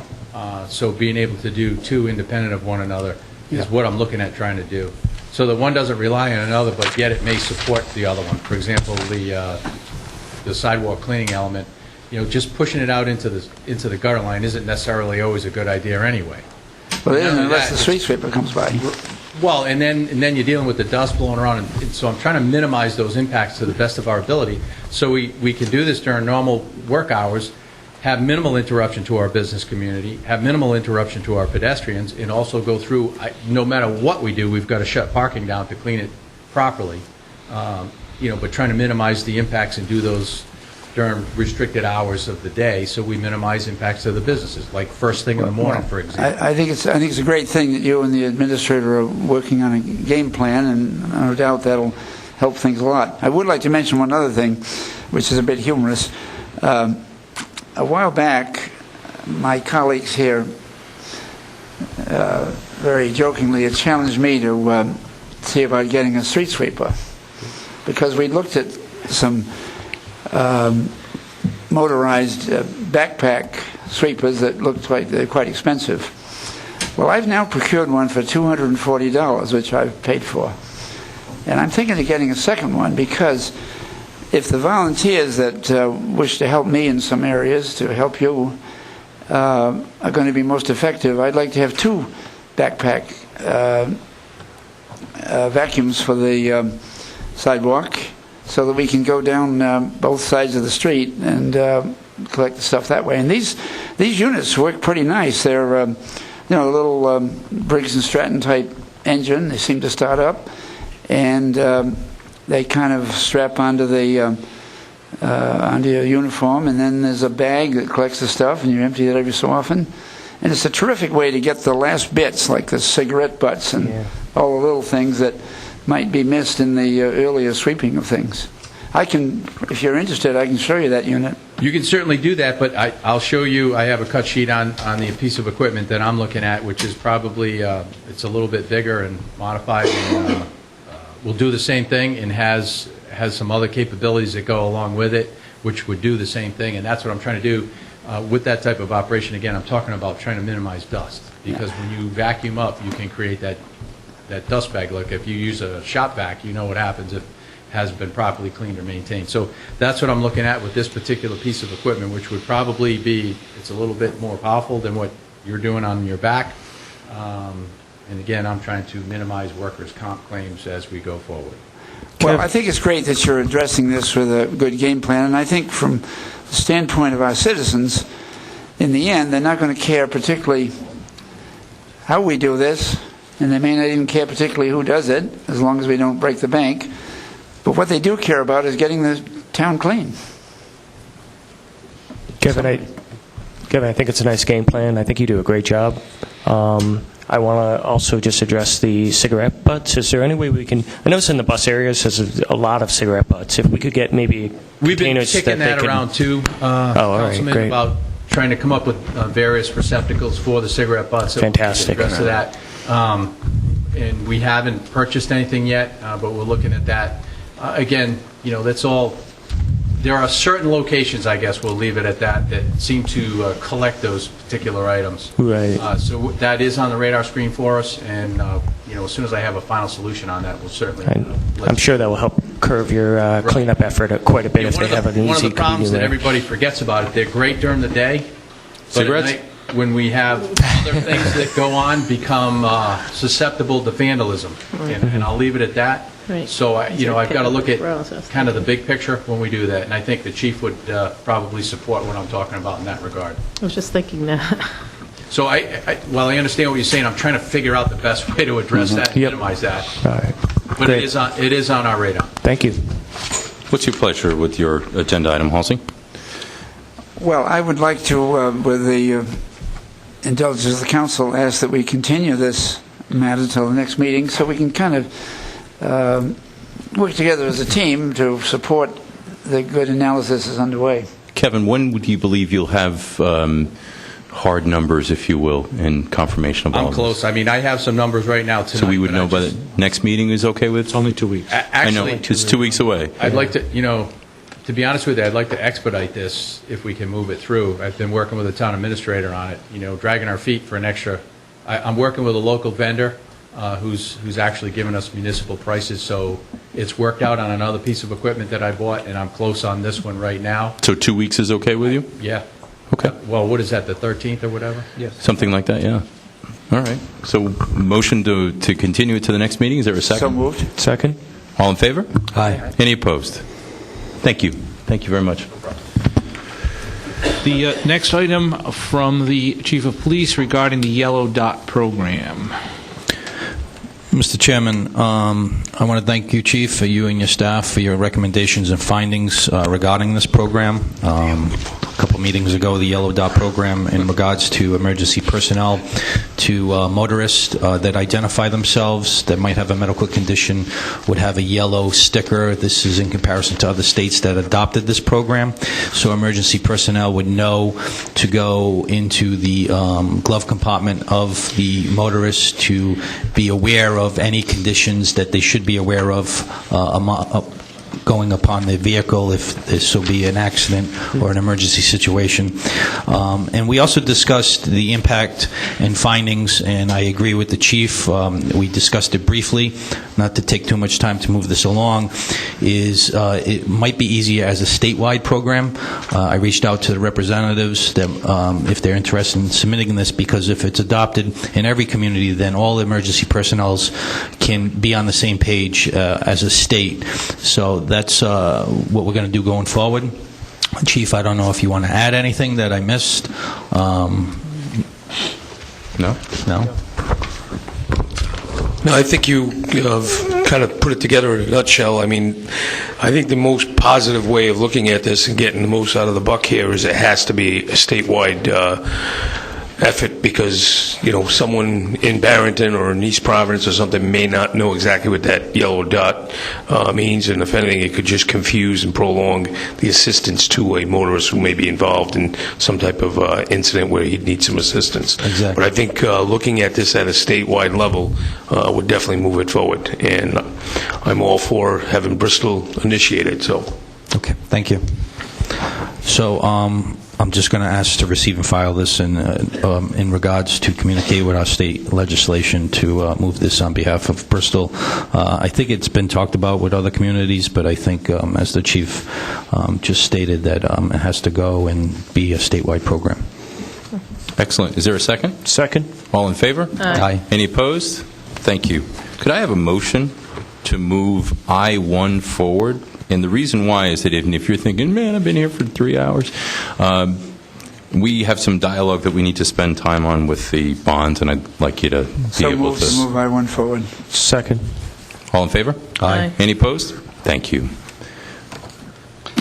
Item I-1 regards the Health Equity Zone program with the information provided by the Recreation Director.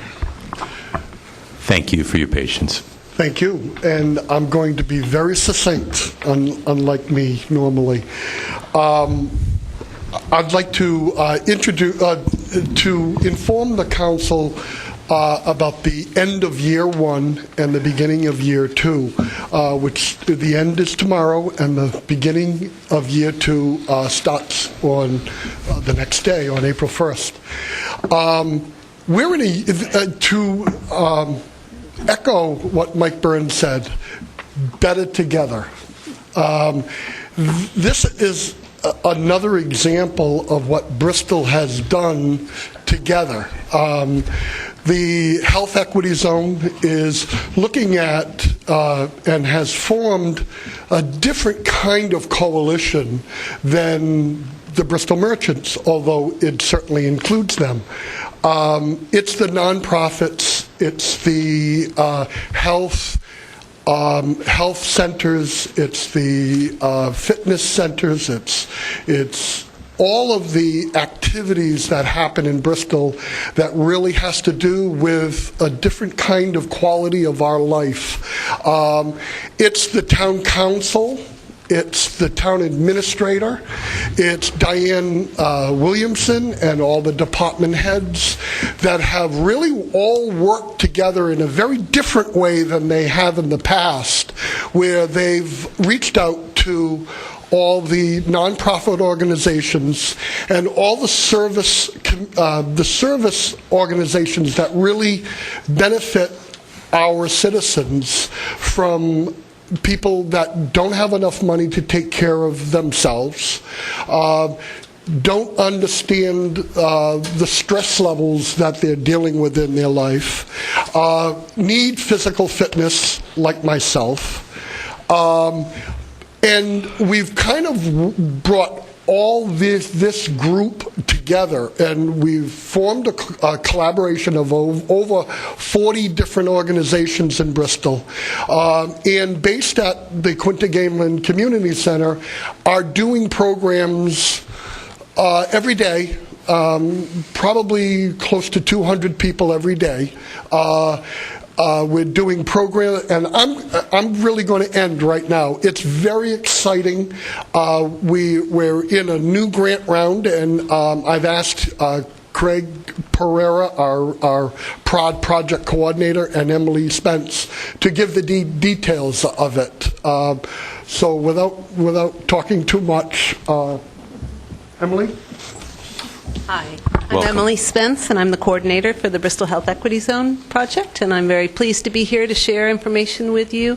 We have a lot to be proud of over these last 6 months since we were last here, and first and foremost, we're really proud of the collaborative that we've brought together, and I'd like to take a few minutes to recognize the members of the collaborative and ask you all to stand up. We have a few that couldn't be here still, but if everybody, who's most of the people here, it's a great, Thank you.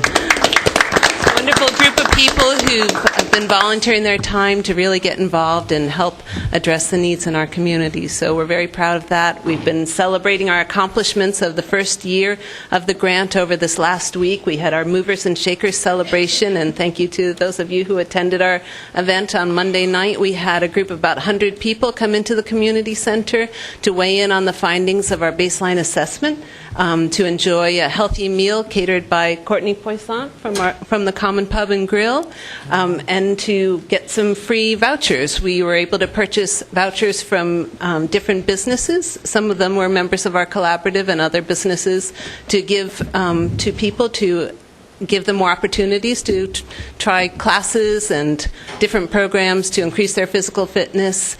We offered some free yoga programs throughout the week to teens and to children. We offered some nutrition classes, another cooking demo that, again, was led by Courtney from the Common Pub and Grill, which was well attended. We had about 22 people come and learn to make a healthy meal and take home bags with all the ingredients and the recipe to go home and make that for their family. We also bought 90 bottles of olive oil for the East Bay Food Pantry to contribute to one of their cooking demos. We had a very successful Toe Jam Puppet Band presentation on Friday, brought in about 40 children and another 20 adults to celebrate the end of our project, along with a Zumba event. And tomorrow we're having a professional development opportunity on social-emotional infant mental health at the Quinta Gamelin Center, where we have about 45 professionals from the Bristol Warren Thrive by 5 and beyond attending to learn more that they can bring to the families in our community. And then we're wrapping up all of this with our Family Resource Fair, our third annual Family Resource Fair on April 9th, again at the Community Center, and we usually bring in about 300 families to that event, where we share information on health and wellness programs and have a lot of family entertainment. So we have a lot to be proud of. We've had some great accomplishments over this first year, and Craig's going to tell you a little bit more about that and a little bit more about year two. So thank you. Thank you. Good evening. Craig Pereira with the Horsey Witten Group. I'm the project manager for the Bristol Health Equity Zone. I just wanted to address the evolution of the Bristol Health Equity Zone. We were before you last year, and we were kicking off this project. It was our understanding that the project was centered on food and nutrition, physical activity, mental health and wellness, and improving the quality of lives of Bristol residents. And that's how we pitched it to the community when we were trying to accomplish our first task, which was to establish this collaborative of over 75 individuals. Midstream through that, the Department of Health, which serves as the conduit to this, to the funding mechanism, which is the CDC, changed the emphasis of this project towards a more clinical interventions piece, still having some of the food, nutrition, and physical activity. But that represented a gap in our collaborative that we reached out to. It also caused us to have to realign our baseline assessment of health needs in the community. At that point, we met as a collaborative and decided that, there still is opportunity to make a difference in the lives of Bristol residents, so we continued forward. We completed our baseline assessment of health needs in the community. We also completed the development of our work plan for year 2. We presented that work plan to the Department of Health and received our award notification of just over $321,000 for year 2. Nice. Awesome. So, we're looking Congratulations. forward to that year 2 starting on Friday and implementing some of the new programming. I'll briefly go over some of the new programming that's involved with that money. Under the food and nutrition piece, we're going to be bringing a mobile food truck into the community once a month to the Wood Street neighborhood, which is our target demographic, but also to another section in town. We're going to be expanding the COZY, the Child Opportunity Zone gardening program in the elementary school. And we have a collaborative agreement with actually Cindy Elder and Cogshell Farm to bring some of the work that they do at the Cogshell Farm Museum to the gardening program at the Quinta Gamla Community Center. Under physical activity, we're going to be conducting a walk audit and a bike audit and hopefully doing a presentation, a public workshop on complete streets. We're going to be expanding some of the programming at the Quinta Gamla Community Center, primarily expanding the East Bay Fitness Challenge to families and seniors, but also a separate program to teens. We're going to be bringing a part-time coordinator to the Quinta Gamla Community Center as well to expand some of the programming there. We're going to be doing a diabetes prevention program through Maria Orsini with the Senior Center. We're going to be running 3 different diabetes prevention programmings throughout this first year and hopefully encouraging folks and encouraging awareness about diabetes prevention. Maternal and child health, we're going to be expanding the Parents as Teachers program in the community through the school district. We're going to be supporting the Bristol Warren Thrive by 5.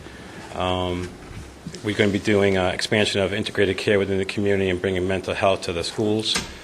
Under adolescent teen health, we're going to be supporting a physical movement, which is like a pilot program that started at Rockwell School by some of the parents, and we're going to actually be able to fund that and continue that into the next year.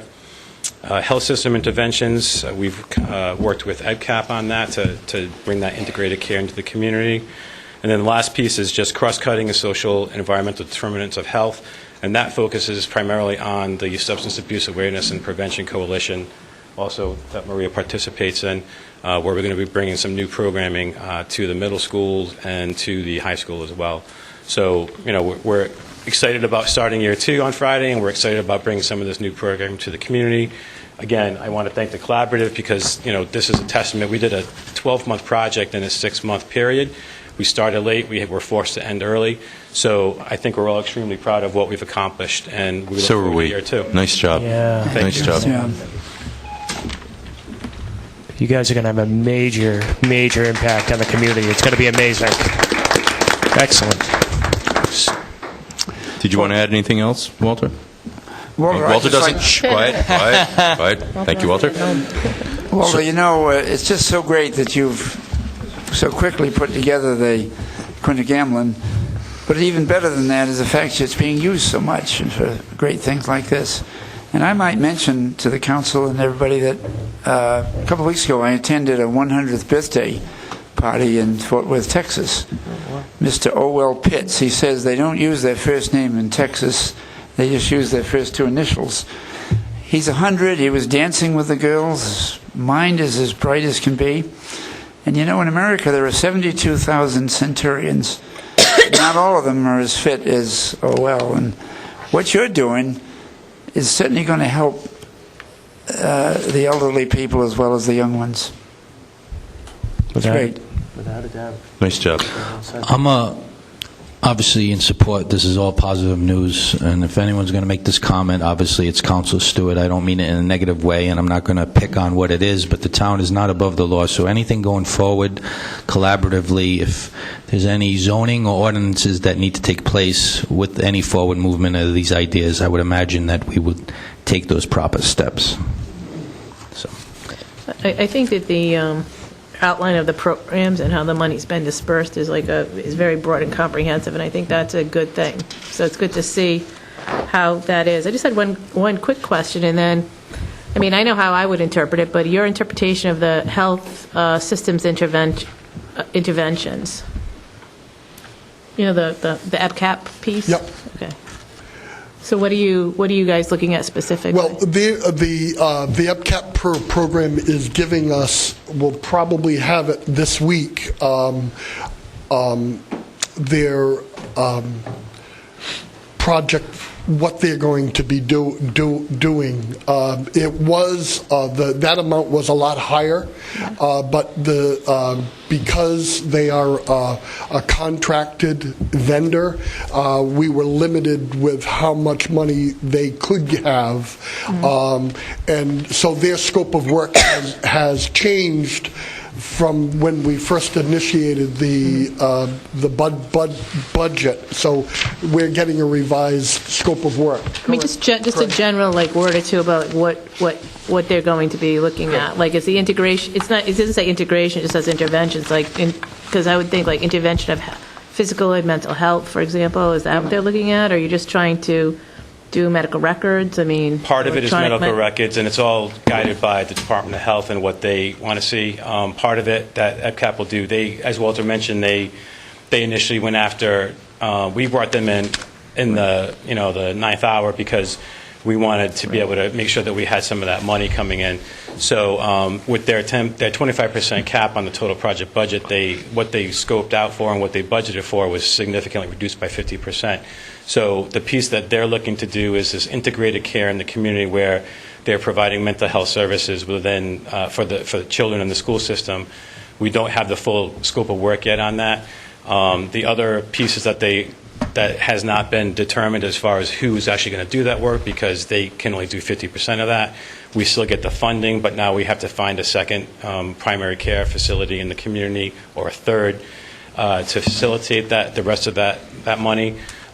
Deals with medical homes, deals with medical records and things like that. So we don't have anybody for that yet, and we're still in meetings with the Department of Health to figure out what EPCAP is going to complete and then what's remaining under the guidance. So you're looking at basically it's basic access to care. Yes.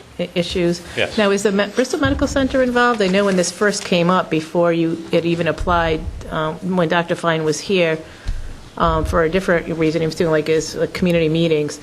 He was so promoting this for Bristol because of the quality of the medical center. Have they been involved with this project? They haven't been involved. We've been in contact with them, and because of the shift from the Department of Health and the CDC to a more clinical interventions emphasis, it was kind of at the last minute when we decided that either we just go with EPCAP and move forward with them, with the understanding that we did have coordination with Bristol Medical Center, that we would work towards incorporating them into our collaborative in year 2, and then hopefully seeking some funding for them in year 3.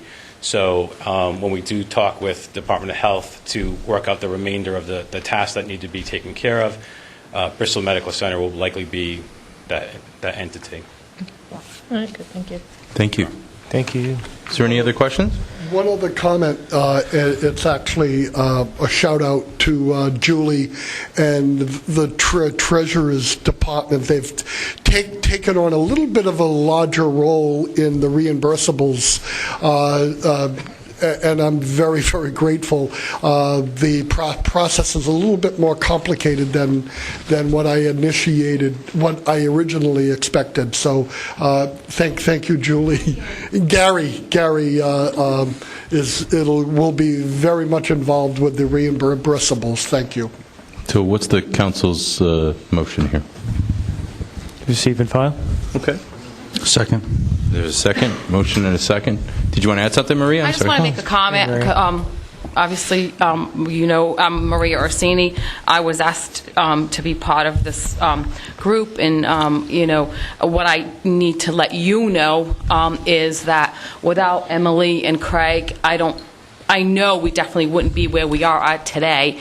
They really deserve a round of applause, and I'm so grateful that I got to know them and work with them.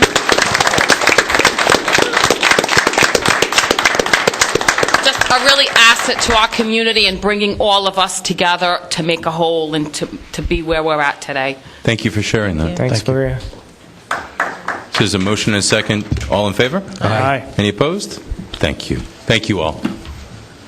Mr. Chairman, members of the Town Council, returning to item H6. This has to do with something that came up during the prerogatives at the last meeting, a conversation about future bond funding, and you have a report from the treasurer regarding bond funds that are authorized and not yet issued. So the goal from me bringing this up was, I think I'm just speaking for everyone here, that we all wanted to talk about this. I think for me personally, it starts with Tanyard Brook Phase 2, and I want to make sure that the town, that is ready for any opportunities. After speaking with Senator Reid, there's federal and state opportunities as we took advantage of last time, that I want to make sure that we're ready to go this time. And I know there's a couple of other things that, including, I know there's open space dollars left, but when we're looking at putting bonds on the ballot, it makes sense to look at this opportunity. Whether or not we spend the money is a different story. Having the opportunity when the opportunity presents itself is important. So, Julie. So I just simply provided you with the bond authorization that we have currently. So that means what we can borrow, but what we have not yet borrowed for. And that would include drainage of $3 million, open space of about $1.5 million, and about $230,000 of that has already been obligated. And then public buildings of $1.6 million. So we don't have, the other common one that we often have authorization for that we don't have any more authorization for is roads.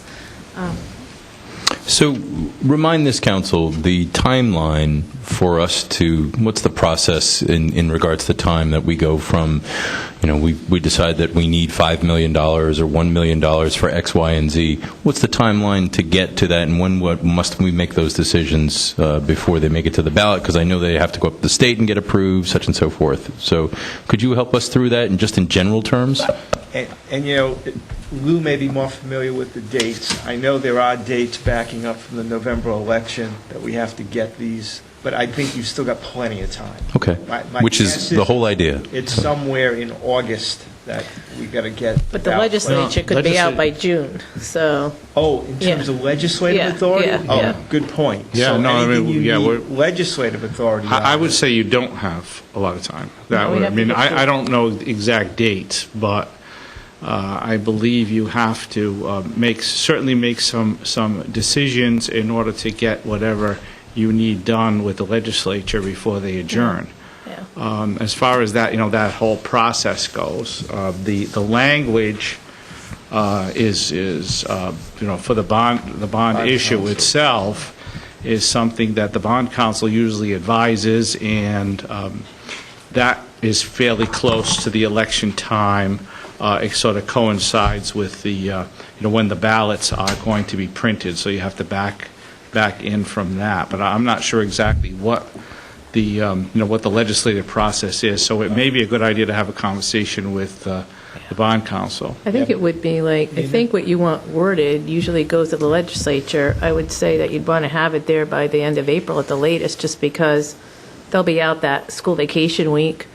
And then early May, it's a town bill, so they could put it in at any time, but they probably want to, so even if it's early May, but then they'd want to, we don't know when they'll adjourn, because in election year, they try to get out a little bit earlier, we just don't know. So let's do this if everybody's amenable to it. I know it's been a long evening, and maybe focus on millions is something that we need to do, and that's why we're talking about it now, so it's on the radar. Yeah. How about if we do this? How about if we continue this to the next meeting, but with some information that we can use to make some better informed decisions. For example, one is ballpark ideas of what we're talking about for cost of Tanyard Brook, ballpark ideas of what we want to focus on for road work for next year, so we can talk about what we need for an actual bond, and also maybe from Diane, is there focus on some open space that that we've been looking at for a while, and I'm not aware of anything at this moment, but is there something that we should be considering? So this is the time to do it once. Again, we're not spending money here per se. We're looking for the opportunity to spend it when it's appropriate. So is everybody okay with that? Moving it to the next one with some of that information, and would anybody like any other information for the next meeting? I'm in support, Chairman, and I would like to just get some more information on what the 1.6 is for public buildings. What is that involved? Is Vito's property, or is that, what is this? That's actually was put out for just the infrastructure in all of our public buildings, work like roof repairs, work like HVAC system in Town Hall, any renovations that are needed in our public buildings, that's what the intention of those bonds funds were for. So we have that 1.6 standing by when we're ready to spend them for those improvements of those Yep. public buildings. Any public buildings. I would like to have just, if you could give us like the last few bond referendum, what the amounts were for each of these areas. For example, like we have 1.4 or 1.2, let's say, left of open space. Is that best if we have it about 2.5 million is what I'm thinking, just to have available because we use it as match and as other things that come up. So I can run the last few. I think the last Yeah. one was 9 million. I can give you a 9 million. breakdown of that, and Yeah. so I can run the last couple, and Yeah, I'll have that I think for the that'd be next meeting. helpful, yeah. We also have a meeting scheduled with our bond counsel for next week, so we can bring it up with her at that time and get any other information. we Perfect. need. That's a great idea. I was Yeah. going to say we should try. Excellent. Sandy? Yes. Yeah. All right, so Like I is there s- any other information? Well, like I stated, we had the budget, but the town administrator, and I know the director in his report for what you had stated about the roads is in the next 2 weeks, we should come up with an amount to provide for next year when... So that we can have a number for the... Yeah. We can do that? Beautiful. We will. Anything else that is looking for information? Beautiful. So can I have a motion to continue this through our next So meeting? moved. second. All in favor? Aye. Any opposed? Thanks, everyone.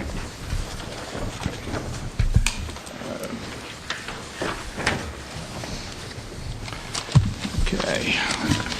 The next item, we have a correspondence from the Executive Director of the CRMC informing the Council of a public hearing on April 22nd to go over amendments to their shoreline change maps. Motion to receive and file.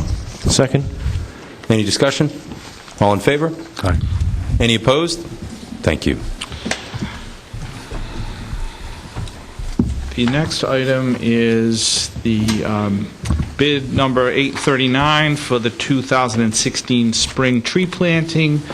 You have two bids received. The first from All Island Landscape Incorporated of Portsmouth, the amount of $12,195. The second from Samuel Kinder and Brother Incorporated of Bristol in the amount of $9,324.14. So I move these bids be conveyed to the town administrator to act in the best interest of the town. Second?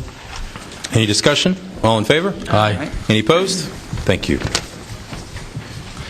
Okay, the next item is the periodic report provided by the Bristol County Water Authority member, William Goslin.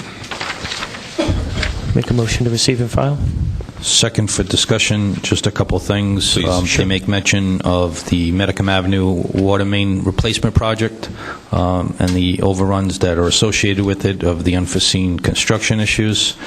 And also, the executive director was in conversation with state legislation of a study commission on water supply of infrastructure throughout the state, but also in discussion with East Providence. And I know this council, along with the other two councils, would like to keep it on radar of those discussions with East Providence and going forward.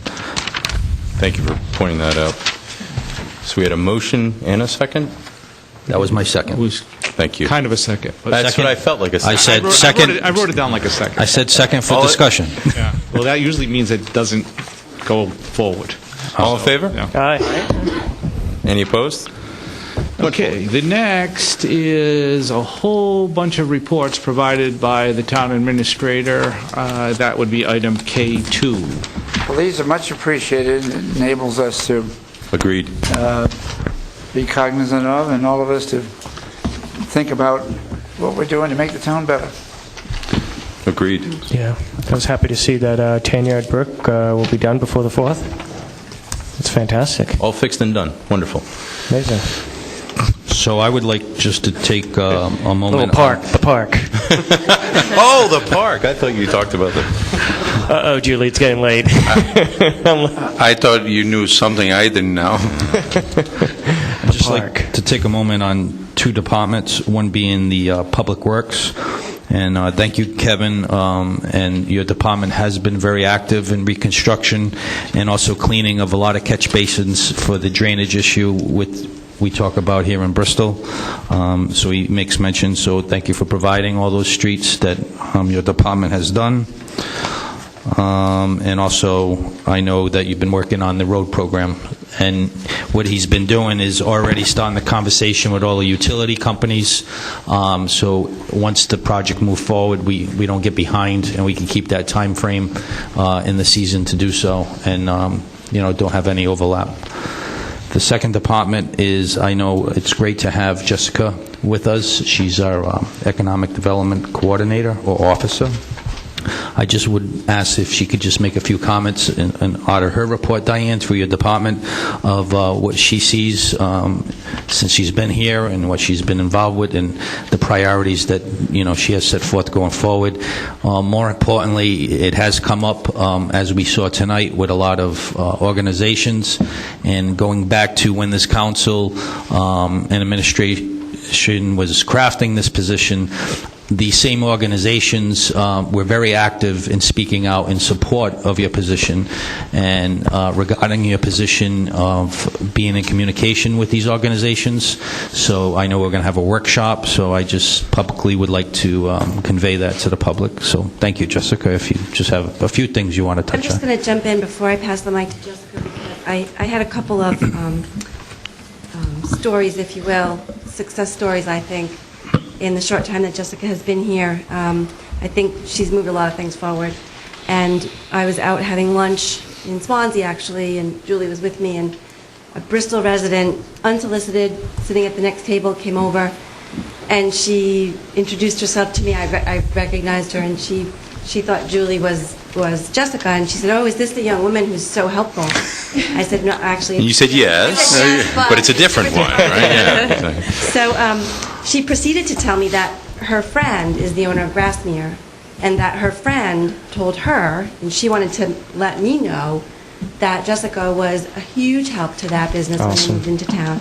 She could not believe that Jessica actually brought the lady over to all the departments and escorted her through the different departments that she had to work with to get her permit. So I thought that was great, and I was really, really happy, totally unsolicited and very positive.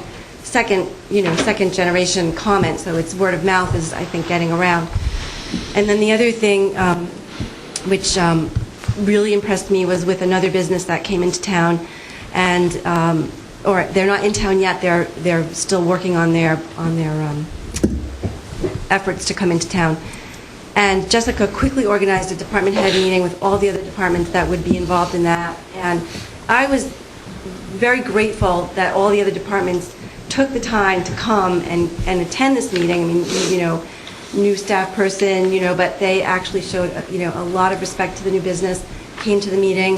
Jessica pulled it together, and within about 15 or 20 minutes, the person had all the information that they needed to go forward and commence their plans. And I was really appreciative, and I was so happy. I was sitting at my desk, and I could see all the other department heads file in that Jessica had called upon, and it made me feel good that we're really starting to see some good improvement in the coordination of our permitting. So I just wanted to share those stories with you. Thank you, Diane. Thank you. Go, Archie. Go, Thank Jessica. you for pushing out. Go, We'll Jessica. push that, come right back. Archie breaking out a clap. Hi, good evening. I'll try to be brief because it's a late hour.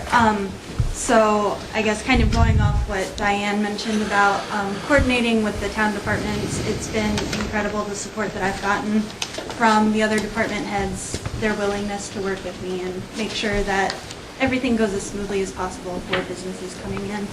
I've gotten roughly 15 inquiries from new businesses looking to locate in Bristol, ranging from retail and real estate businesses to independent contractors and other home-based businesses. So there's a whole range of activity going on.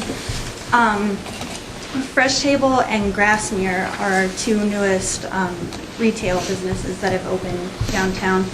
And they're the two that were my first in helping kind of get through the business and permitting process. And I think based on what Diane said, it seems to be going well, and continuing that for any businesses that we have going forward is incredibly important, and making sure that everybody feels the same way. Going forward, One of my main projects that was brought up kind of in the job description as I was going through interviews and everything was an economic development strategic plan.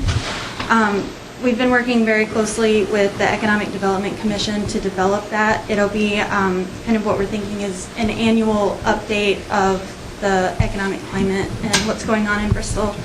And it comes from all the work that was done in the comp plan update relatively recently, just to make sure that all of that hard work continues to go forward and none of it goes to waste. And I know a lot of the organizations that you mentioned earlier and that were here earlier were involved in those, and we want to make sure that anything that they brought up in the comp plan update is addressed and that it continues to go forward so that they know that their input is important and all the work that they do is appreciated. A couple of other things, going forward with the strategic plan and a couple of points that I want to pull out from that. Improving information on the town's website has been a major project for me too, especially on the commerce page. And making sure that the resources that are out there for businesses, Commerce RI, the Center for Women in Enterprise, the SBA, all of those resources that businesses know about that they can go to when they want to locate in Bristol or expand an existing business. And I've updated some brochures that are available in print and online to kind of help go through that process so that if somebody has a quick question, they can go to the website without having to come into town. And I think that's been going pretty well. And so that's continuous improvement on the website. And we're gearing up to do some spotlights on Bristol businesses to tell their stories and what they do and their importance to the community and some of their visions going forward in the future, how they can expand and really impact the community. I think it's important that we hear that and know that all of that's going on and that the rest of the community is aware of what's going on. I have had the chance to meet with some representatives from Explore Bristol and the BMA and the East Bay Chamber in my time here, and there is a lot of energy. All these groups that have great ideas and just, they all have the same goal, and one of my goals going forward is bringing them all together, making sure that, we recognize that we all have the same goal of making Bristol a better place and figuring out the best way going forward, how we can incorporate all of the work that's been done in all of those organizations and making sure that everybody feels heard and that all that work continues moving forward. And the department is looking forward to working with the town council on the workshop in May, bringing all of those organizations together. One thing that I've been doing is setting up manufacturer visits to, let the manufacturing industry know that the town of Bristol cares that they're here and Fantastic. that we recognize how important they are. I've visited so far Symmetrics, Trimac, and East Bay Manufacturing to learn about what they do and some of the issues that they've had maybe in the past or ideas that they have going forward if they want to expand or anything that we can help kind of make that process smoother for them so that they can continue to do what they do and not have to worry so much about the process. And they can continue hiring people, training people, and making Bristol a better place. So I'm also exploring the use of the state CDBG economic development set-aside that was established last year in helping existing businesses to expand. So using those funds, leveraging those funds to make sure that if a business needs to expand, if there's infrastructure that they need, such as, I've heard water pumps for sprinkler systems, making sure that they have the funding in order to do that going forward so that they can, again, continue to create jobs. I've used my appointment to the East Bay Chamber Board of Directors to connect with some of these businesses, East Bay Manufacturing in particular. He didn't, Lou Victorino is the CEO of that, and he did not know that I existed, like my position existed in Bristol, until I was sitting next to him in a Board of Directors meeting, and he was bringing up some of the issues that he's had. And so I was able to make that connection and make sure that he knew we were there.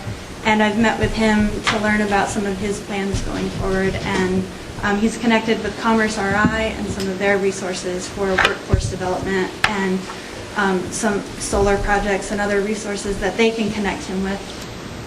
And a common thread that I've heard in a lot of my conversations with business owners is a need to support and focus on the existing businesses that we have in town and make sure that the town is supporting them and their interests. So going forward with the strategic plan, I'm looking at creating a business retention plan to reach out to them on a regular basis and make sure that their issues are heard and anything that as a town we can address gets addressed, and that they know that all the work they do is appreciated going forward. And that I'm here. That's excellent, Jessica. That's excellent. That's great. And this is our Economic Development Officer, another commercial. She was in front of us when she got hired, but we like for her to be in front of us. And like you said about one of our business owners, she is here, active and willing and able, part of community development to help all our businesses in our community. So thank you, Jessica. Yeah. Thank you. Yeah. Actually, I've had a great opportunity, Jessica and I, to do a little traveling, a little walking. Yesterday, we visited 3 new businesses in town. There was Kim, the realtor at the end, at the corner of, yes. So we visited Gressmere and also the candy shop. I couldn't help myself. I had to buy something. But the feedback was great to hear, and I'm sure it was not because they saw me as being one of Jessica's boss, but they certainly were very, very complimentary of the feedback and how much Jessica has been able to do for them and how available and accessible she is to them. Also, the 2 manufacturing, I did not visit East Bay, but I did Trimax and also the Blue Boulevard there, Symmetrics. And it was wonderful to hear some of the stuff there. And I know Jessica took away a couple things that need to be worked on from those folks, and she's so right. And I know you recognize that as well. If we can make the current business that we have in town strong, they'll be the best word of mouth. I mean, they'll be the best PR for us in order to attract new business. And we certainly move in the right path right now. Thank you. Fantastic. So we had a motion and a second to receive and file. All in favor? Aye. Any opposed? Thank you. The next 2 items are executive session items. We'll continue with the individual council member agenda items, beginning with Chairman Calero. Yeah, absolutely. So I'm going to start off tough and go better. Tomorrow night we have a joint finance committee meeting, and this council and administrator and department heads and a multitude of people have been involved in the budget conversations and workshops. April 4th, which is Monday, correct, is the provisional budget approval. So this council will vote on that. But tomorrow night is the Joint Finance Committee meeting, and to remind everybody, that is approving the school budget. The Joint Finance is made up of Bristol, in fact, Bristol Town Council, the Town Administrator, and 3 members of Warren. And this year and last year has been 2 council members and a private citizen. And Nathan, you might want to mention where that's going to be for the public. Yes, it'll be in Warren, the Kickamuit Middle School. The first meeting of the JFC was at the Bristol High School, so the second one is in Warren at Kickamuit Middle School at 7 o'clock, if you'd like to come down and see that in action. The budget this year is in approximately about the $55 million zone. We have a massive challenge, and I started, my colleagues heard this every single time we started a budget session. There was a lawsuit that Warren started against the school, but ultimately it affected Bristol, which required us to cover, if the school budget were to be approved, $2.2 million more than the year before. And the key part there is that that doesn't get us anything more. That doesn't get the school anything more. All it does is continue to pay for what we already had. It's Bristol's belief that obviously we're appealing this decision, but we are also going to follow the judge's decision moving forward until the appeal is heard and hopefully overturn that decision. But what I just said to you is that we are responsible for $2.2 million more than the year before, and that doesn't come out of no place. Our budget includes using $1 million of fund balance, in English, our rainy day fund, our savings account, if you will. The rest of it has to come from taxes. And it frustrates us because we don't believe this is right, but yet we are here to make these difficult decisions. We have to abide, and of course we are, with the judge's decision. And for the short term, we have to do these things. And it frustrates, and I know you're probably going to hear from my colleagues in a moment, but I'm holding my words and how frustrated I am because I don't believe we should be here. And I've said this in public, and I'm going to say it again. If Bristol thought we were wrong on something, would have raised our hands and said we're wrong, and we will make adjustments, and we'll figure out how to make this better. And I'm going to be on record again and again as saying I don't believe we were wrong. I respect the judge. It has nothing to do with him personally, but I do believe this was the wrong decision. That wasn't as nasty as I thought it was going to be in my head. Website. We talked about this at the last meeting. I would like everyone over the next couple of days that's in this room and at home to go on our website and check it out. And pretend you're a current business who wants to expand. Pretend you're a new business that wants to know, what do I need to do to open up a business? Pretend that, or don't pretend, you want to know what the garbage schedule, has it changed? Did we put on a parking ban because it's snowing? Something like that. Go on our website, check it out. It's a really nice website, but I also think that we can make it a little bit more user-friendly than it is right now. I think that I was just on, just checking a couple of comments that you had made, Jessica, and you're absolutely right. The information was it's there. It's a great-looking site. Problem is that I couldn't find anything about I'm a new business or how do I do this. It says how do I, but it's and there's some great points in there, but I don't think it's good enough. Right. And I think it's our welcoming committee when we're closed. It's 2 o'clock in the morning. You're looking at something when we don't have an opportunity to speak. It's speaking for us, and I don't think it's answering the questions it needs to. But if you've been on the website, and you will be, right, because you want to see if we can make it better, this is what it looks like. And can you see that picture on there? That picture's been there a little while, and it's a really nice picture, but it's been there a little while. So I reached out to Julie, who talked to Cheryl, Tony's assistant, and if you go on to news, it says, we want you to put a picture on our website. So send us some pictures. And we'll consider putting them on. Just randomly, we're not going to pick a first and fifth. We're just throw us if pictures of Bristol. Landscape mode is what we're looking for. Landscape means this way, right? Not the portrait mode.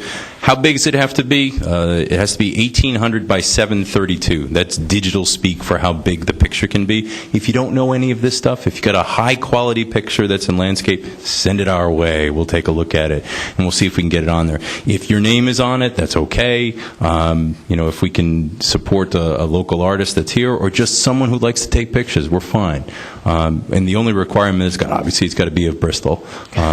And there is no guidelines. We're not looking for our first. Yeah, we're not looking for other communities. We're funny like that, right? So, but take it a moment. You want Iceland in there? I don't want to Iceland. So take pictures, send them in to us, and you could see your picture on the website. And the goal is to keep it fresh and and we'll take any season because, as you know, it'll be summer soon, and then it'll be fall and winter. So we want these pictures to continue. So. Please take a moment to do that. Please take a moment to go on the website. And if you have suggested changes, you have check this out, you have all of our contact information on the website. So send it our way, and we'll be more than happy to respond back to you. So lastly, I'll leave is that this council gives our hats off to the hard work that was done to put this budget in front of us. This council took a long time to get where we are at this moment. It's not done. But we very much appreciate the hard work and effort, and I appreciate my colleagues' hard work and effort and great questions and solutions that were put forth. Thank you. Mr. Sweeney. Well, I'd like to congratulate one of Bristol's finest, Chief Canario, for being nominated as Men Who Make a Difference. And Bristol's very proud of you. I can't think of a better person to get the nomination. And so we're celebrating you and we're rooting for you. For many people who don't know who Women Resource Center, it's an organization that works with our communities to end domestic violence. So just enjoy the ride. I was a recipient last year, and I'm just happy that you are, and it's awesome. That's great. Nice job. I'll call you for some tips. Yeah, waitering tips. Yeah. The new slogan in Rhode Island is cooler and warmer. I don't know, guys. I don't know. My personal opinion, I'm not sure if I love it. But I don't think anyway, that's going to make it. I don't know. Well, we spent $10 million. I think it might have. Wasn't it $10 million for that one? Oh, I'm sorry, $5 million. Whole campaign is $5 million, right? Yeah.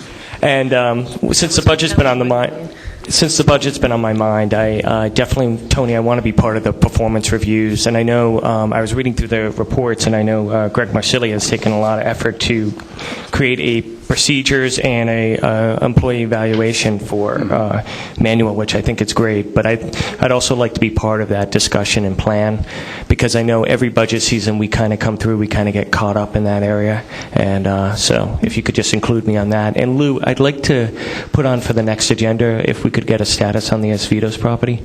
It's been a while since we've gotten that. And finally, I just want to thank my colleagues and the department heads and everybody for doing a great job on the budget. And I think it's been tough, but we've worked hard on it, and we've taken our time with it, and appreciate everybody's patience and dedication. Thank you. Have a good night. Ms. Perella.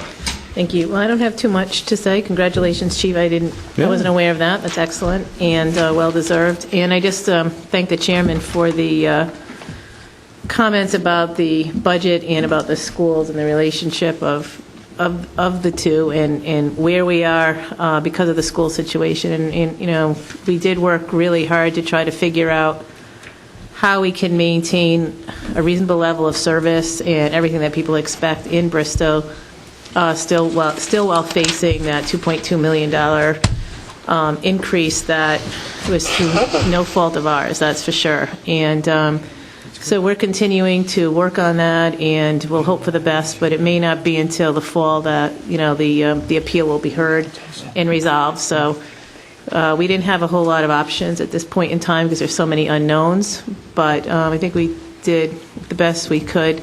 And I do want to say thank you to Tony and to the department heads, because the last several years, your administration, I think I've said this before to you, and certainly Diane's as well, you've really done a great job in working with your department heads and getting that budget to be as lean as you can before it even comes to us. So I think that Thank you. makes it a lot easier for us. I've been in situations before where the council had to restore everything because it was so severely cut, and that makes it somewhat difficult. But thank you all very much for that. Thank you. And when is the public hearing on it, Lou? The public hearing on the budget is when? Is it like? I believe it's April 24th. I think it's right on the head of the right. agenda. Right on your agenda. Okay. The public hearing is April 25th. As you will recall, that's the day before the presidential primary. Right. That's right. Right. They're keeping you busy. Yeah, you are. Right. So if anybody had comments on it, once that will be published in the paper for a few weeks, right? Before that, and then April 25th will be the public hearing for anyone that has any other comments to make, although the process has been opened right along. Absolutely. That's it. Thank you. Mr. Stewart. Did everybody hear enough about the budget? Yes. So I'm not going to make a comment. No. Just it's ongoing, reiterate it. and we have to finish it. Many nights we always appreciate Mike Davis, but time and time again, Mark Bucalo assists Mike Davis. And I'd just like to extend, I guess it's a night to extend a condolence and sympathy to Mark's father, Dominic Bucalo, who just passed. So our sympathy goes out to Mark and his family. And I'm just going to keep it brief. It's late. We talked about a lot of issues tonight. Just thank you, Mike Davis, Archie Martins, everybody here, your time and efforts, everyone who came out tonight to discuss the issues, and everyone tuning in at home. Thank you and have a great night. And Mr. Harrisol. Well, I'd like to give you a little more of a report on our street sweeping. Saturday, First of all, I'd say it's gratifying that plans are being made to do that by the town. But what we did Saturday was we had 7 volunteers who went out at exactly 5 a.m. and worked until 8 a.m. That's good time. And in that time, we picked up 2,120 pounds of refuse that went into 25 bags. Most of it did, and we took it to the landfill in 2 pickup trucks. And Bob Holt of DPW was very helpful to us in unloading it and getting the stuff out of the bags. But it's amazing that 7 people could pick up 1.06 tons in 3 hours from our streets. And we found an interesting thing. It's great, and in the future it's going to be good to sweep the streets, but we found that on Hope Street particularly, where there's so much traffic and a little moisture from the rain the previous day, that we couldn't really sweep the gutters. So what we did, we had brought along some shovels that are absolutely flat, which served as scrapers. We actually had to scrape the stuff off the street, and after that, sweep it and bag it and take it away. When we used up all our bags, I apologize to the town administrator, after we got 1,600 pounds in the bags, we had no more bags, so we started putting some of it into the trash bins, and Tony sort of beat on me about that, and I accept that because we left an awful lot of weight in those things. We won't do that again.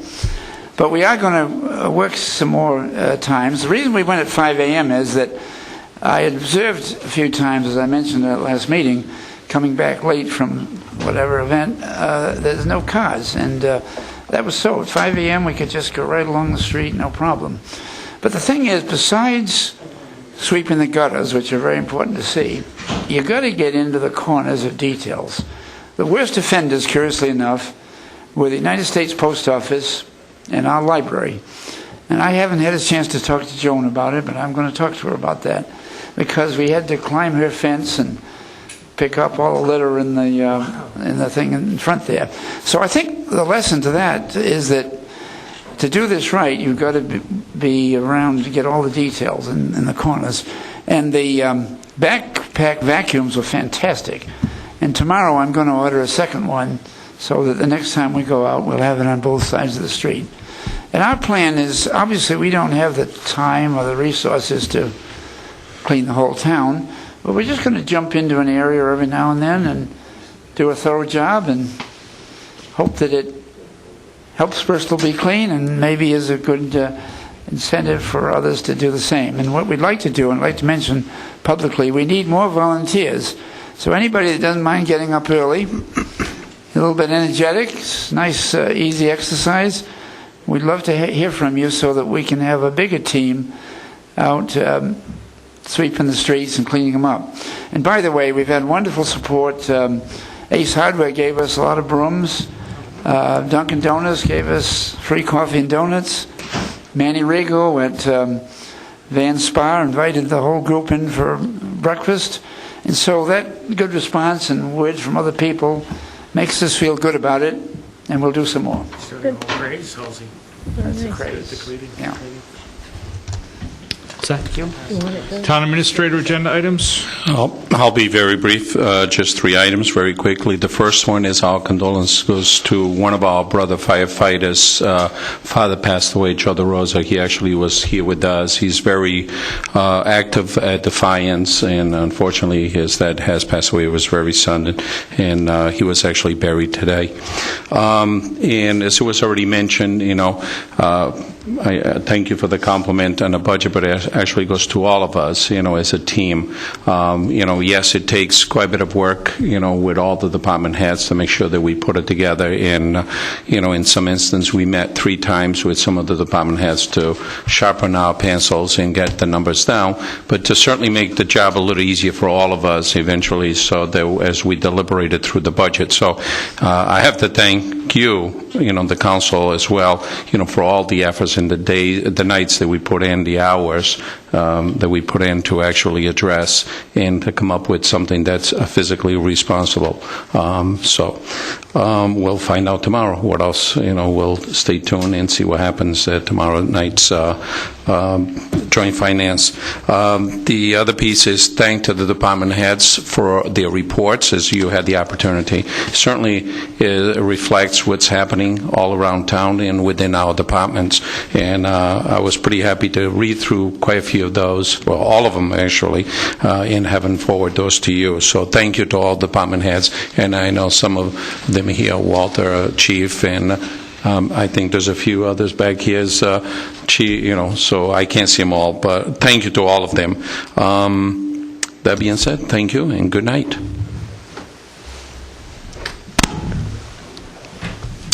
Motion would be to adjourn to executive session pursuant to 4246(5)A2 litigation relative to Mosaico and the Bristol-Warren Regional School District. So moved. Second. All in favor? Aye. Any opposed? Thank you, everyone. Good night.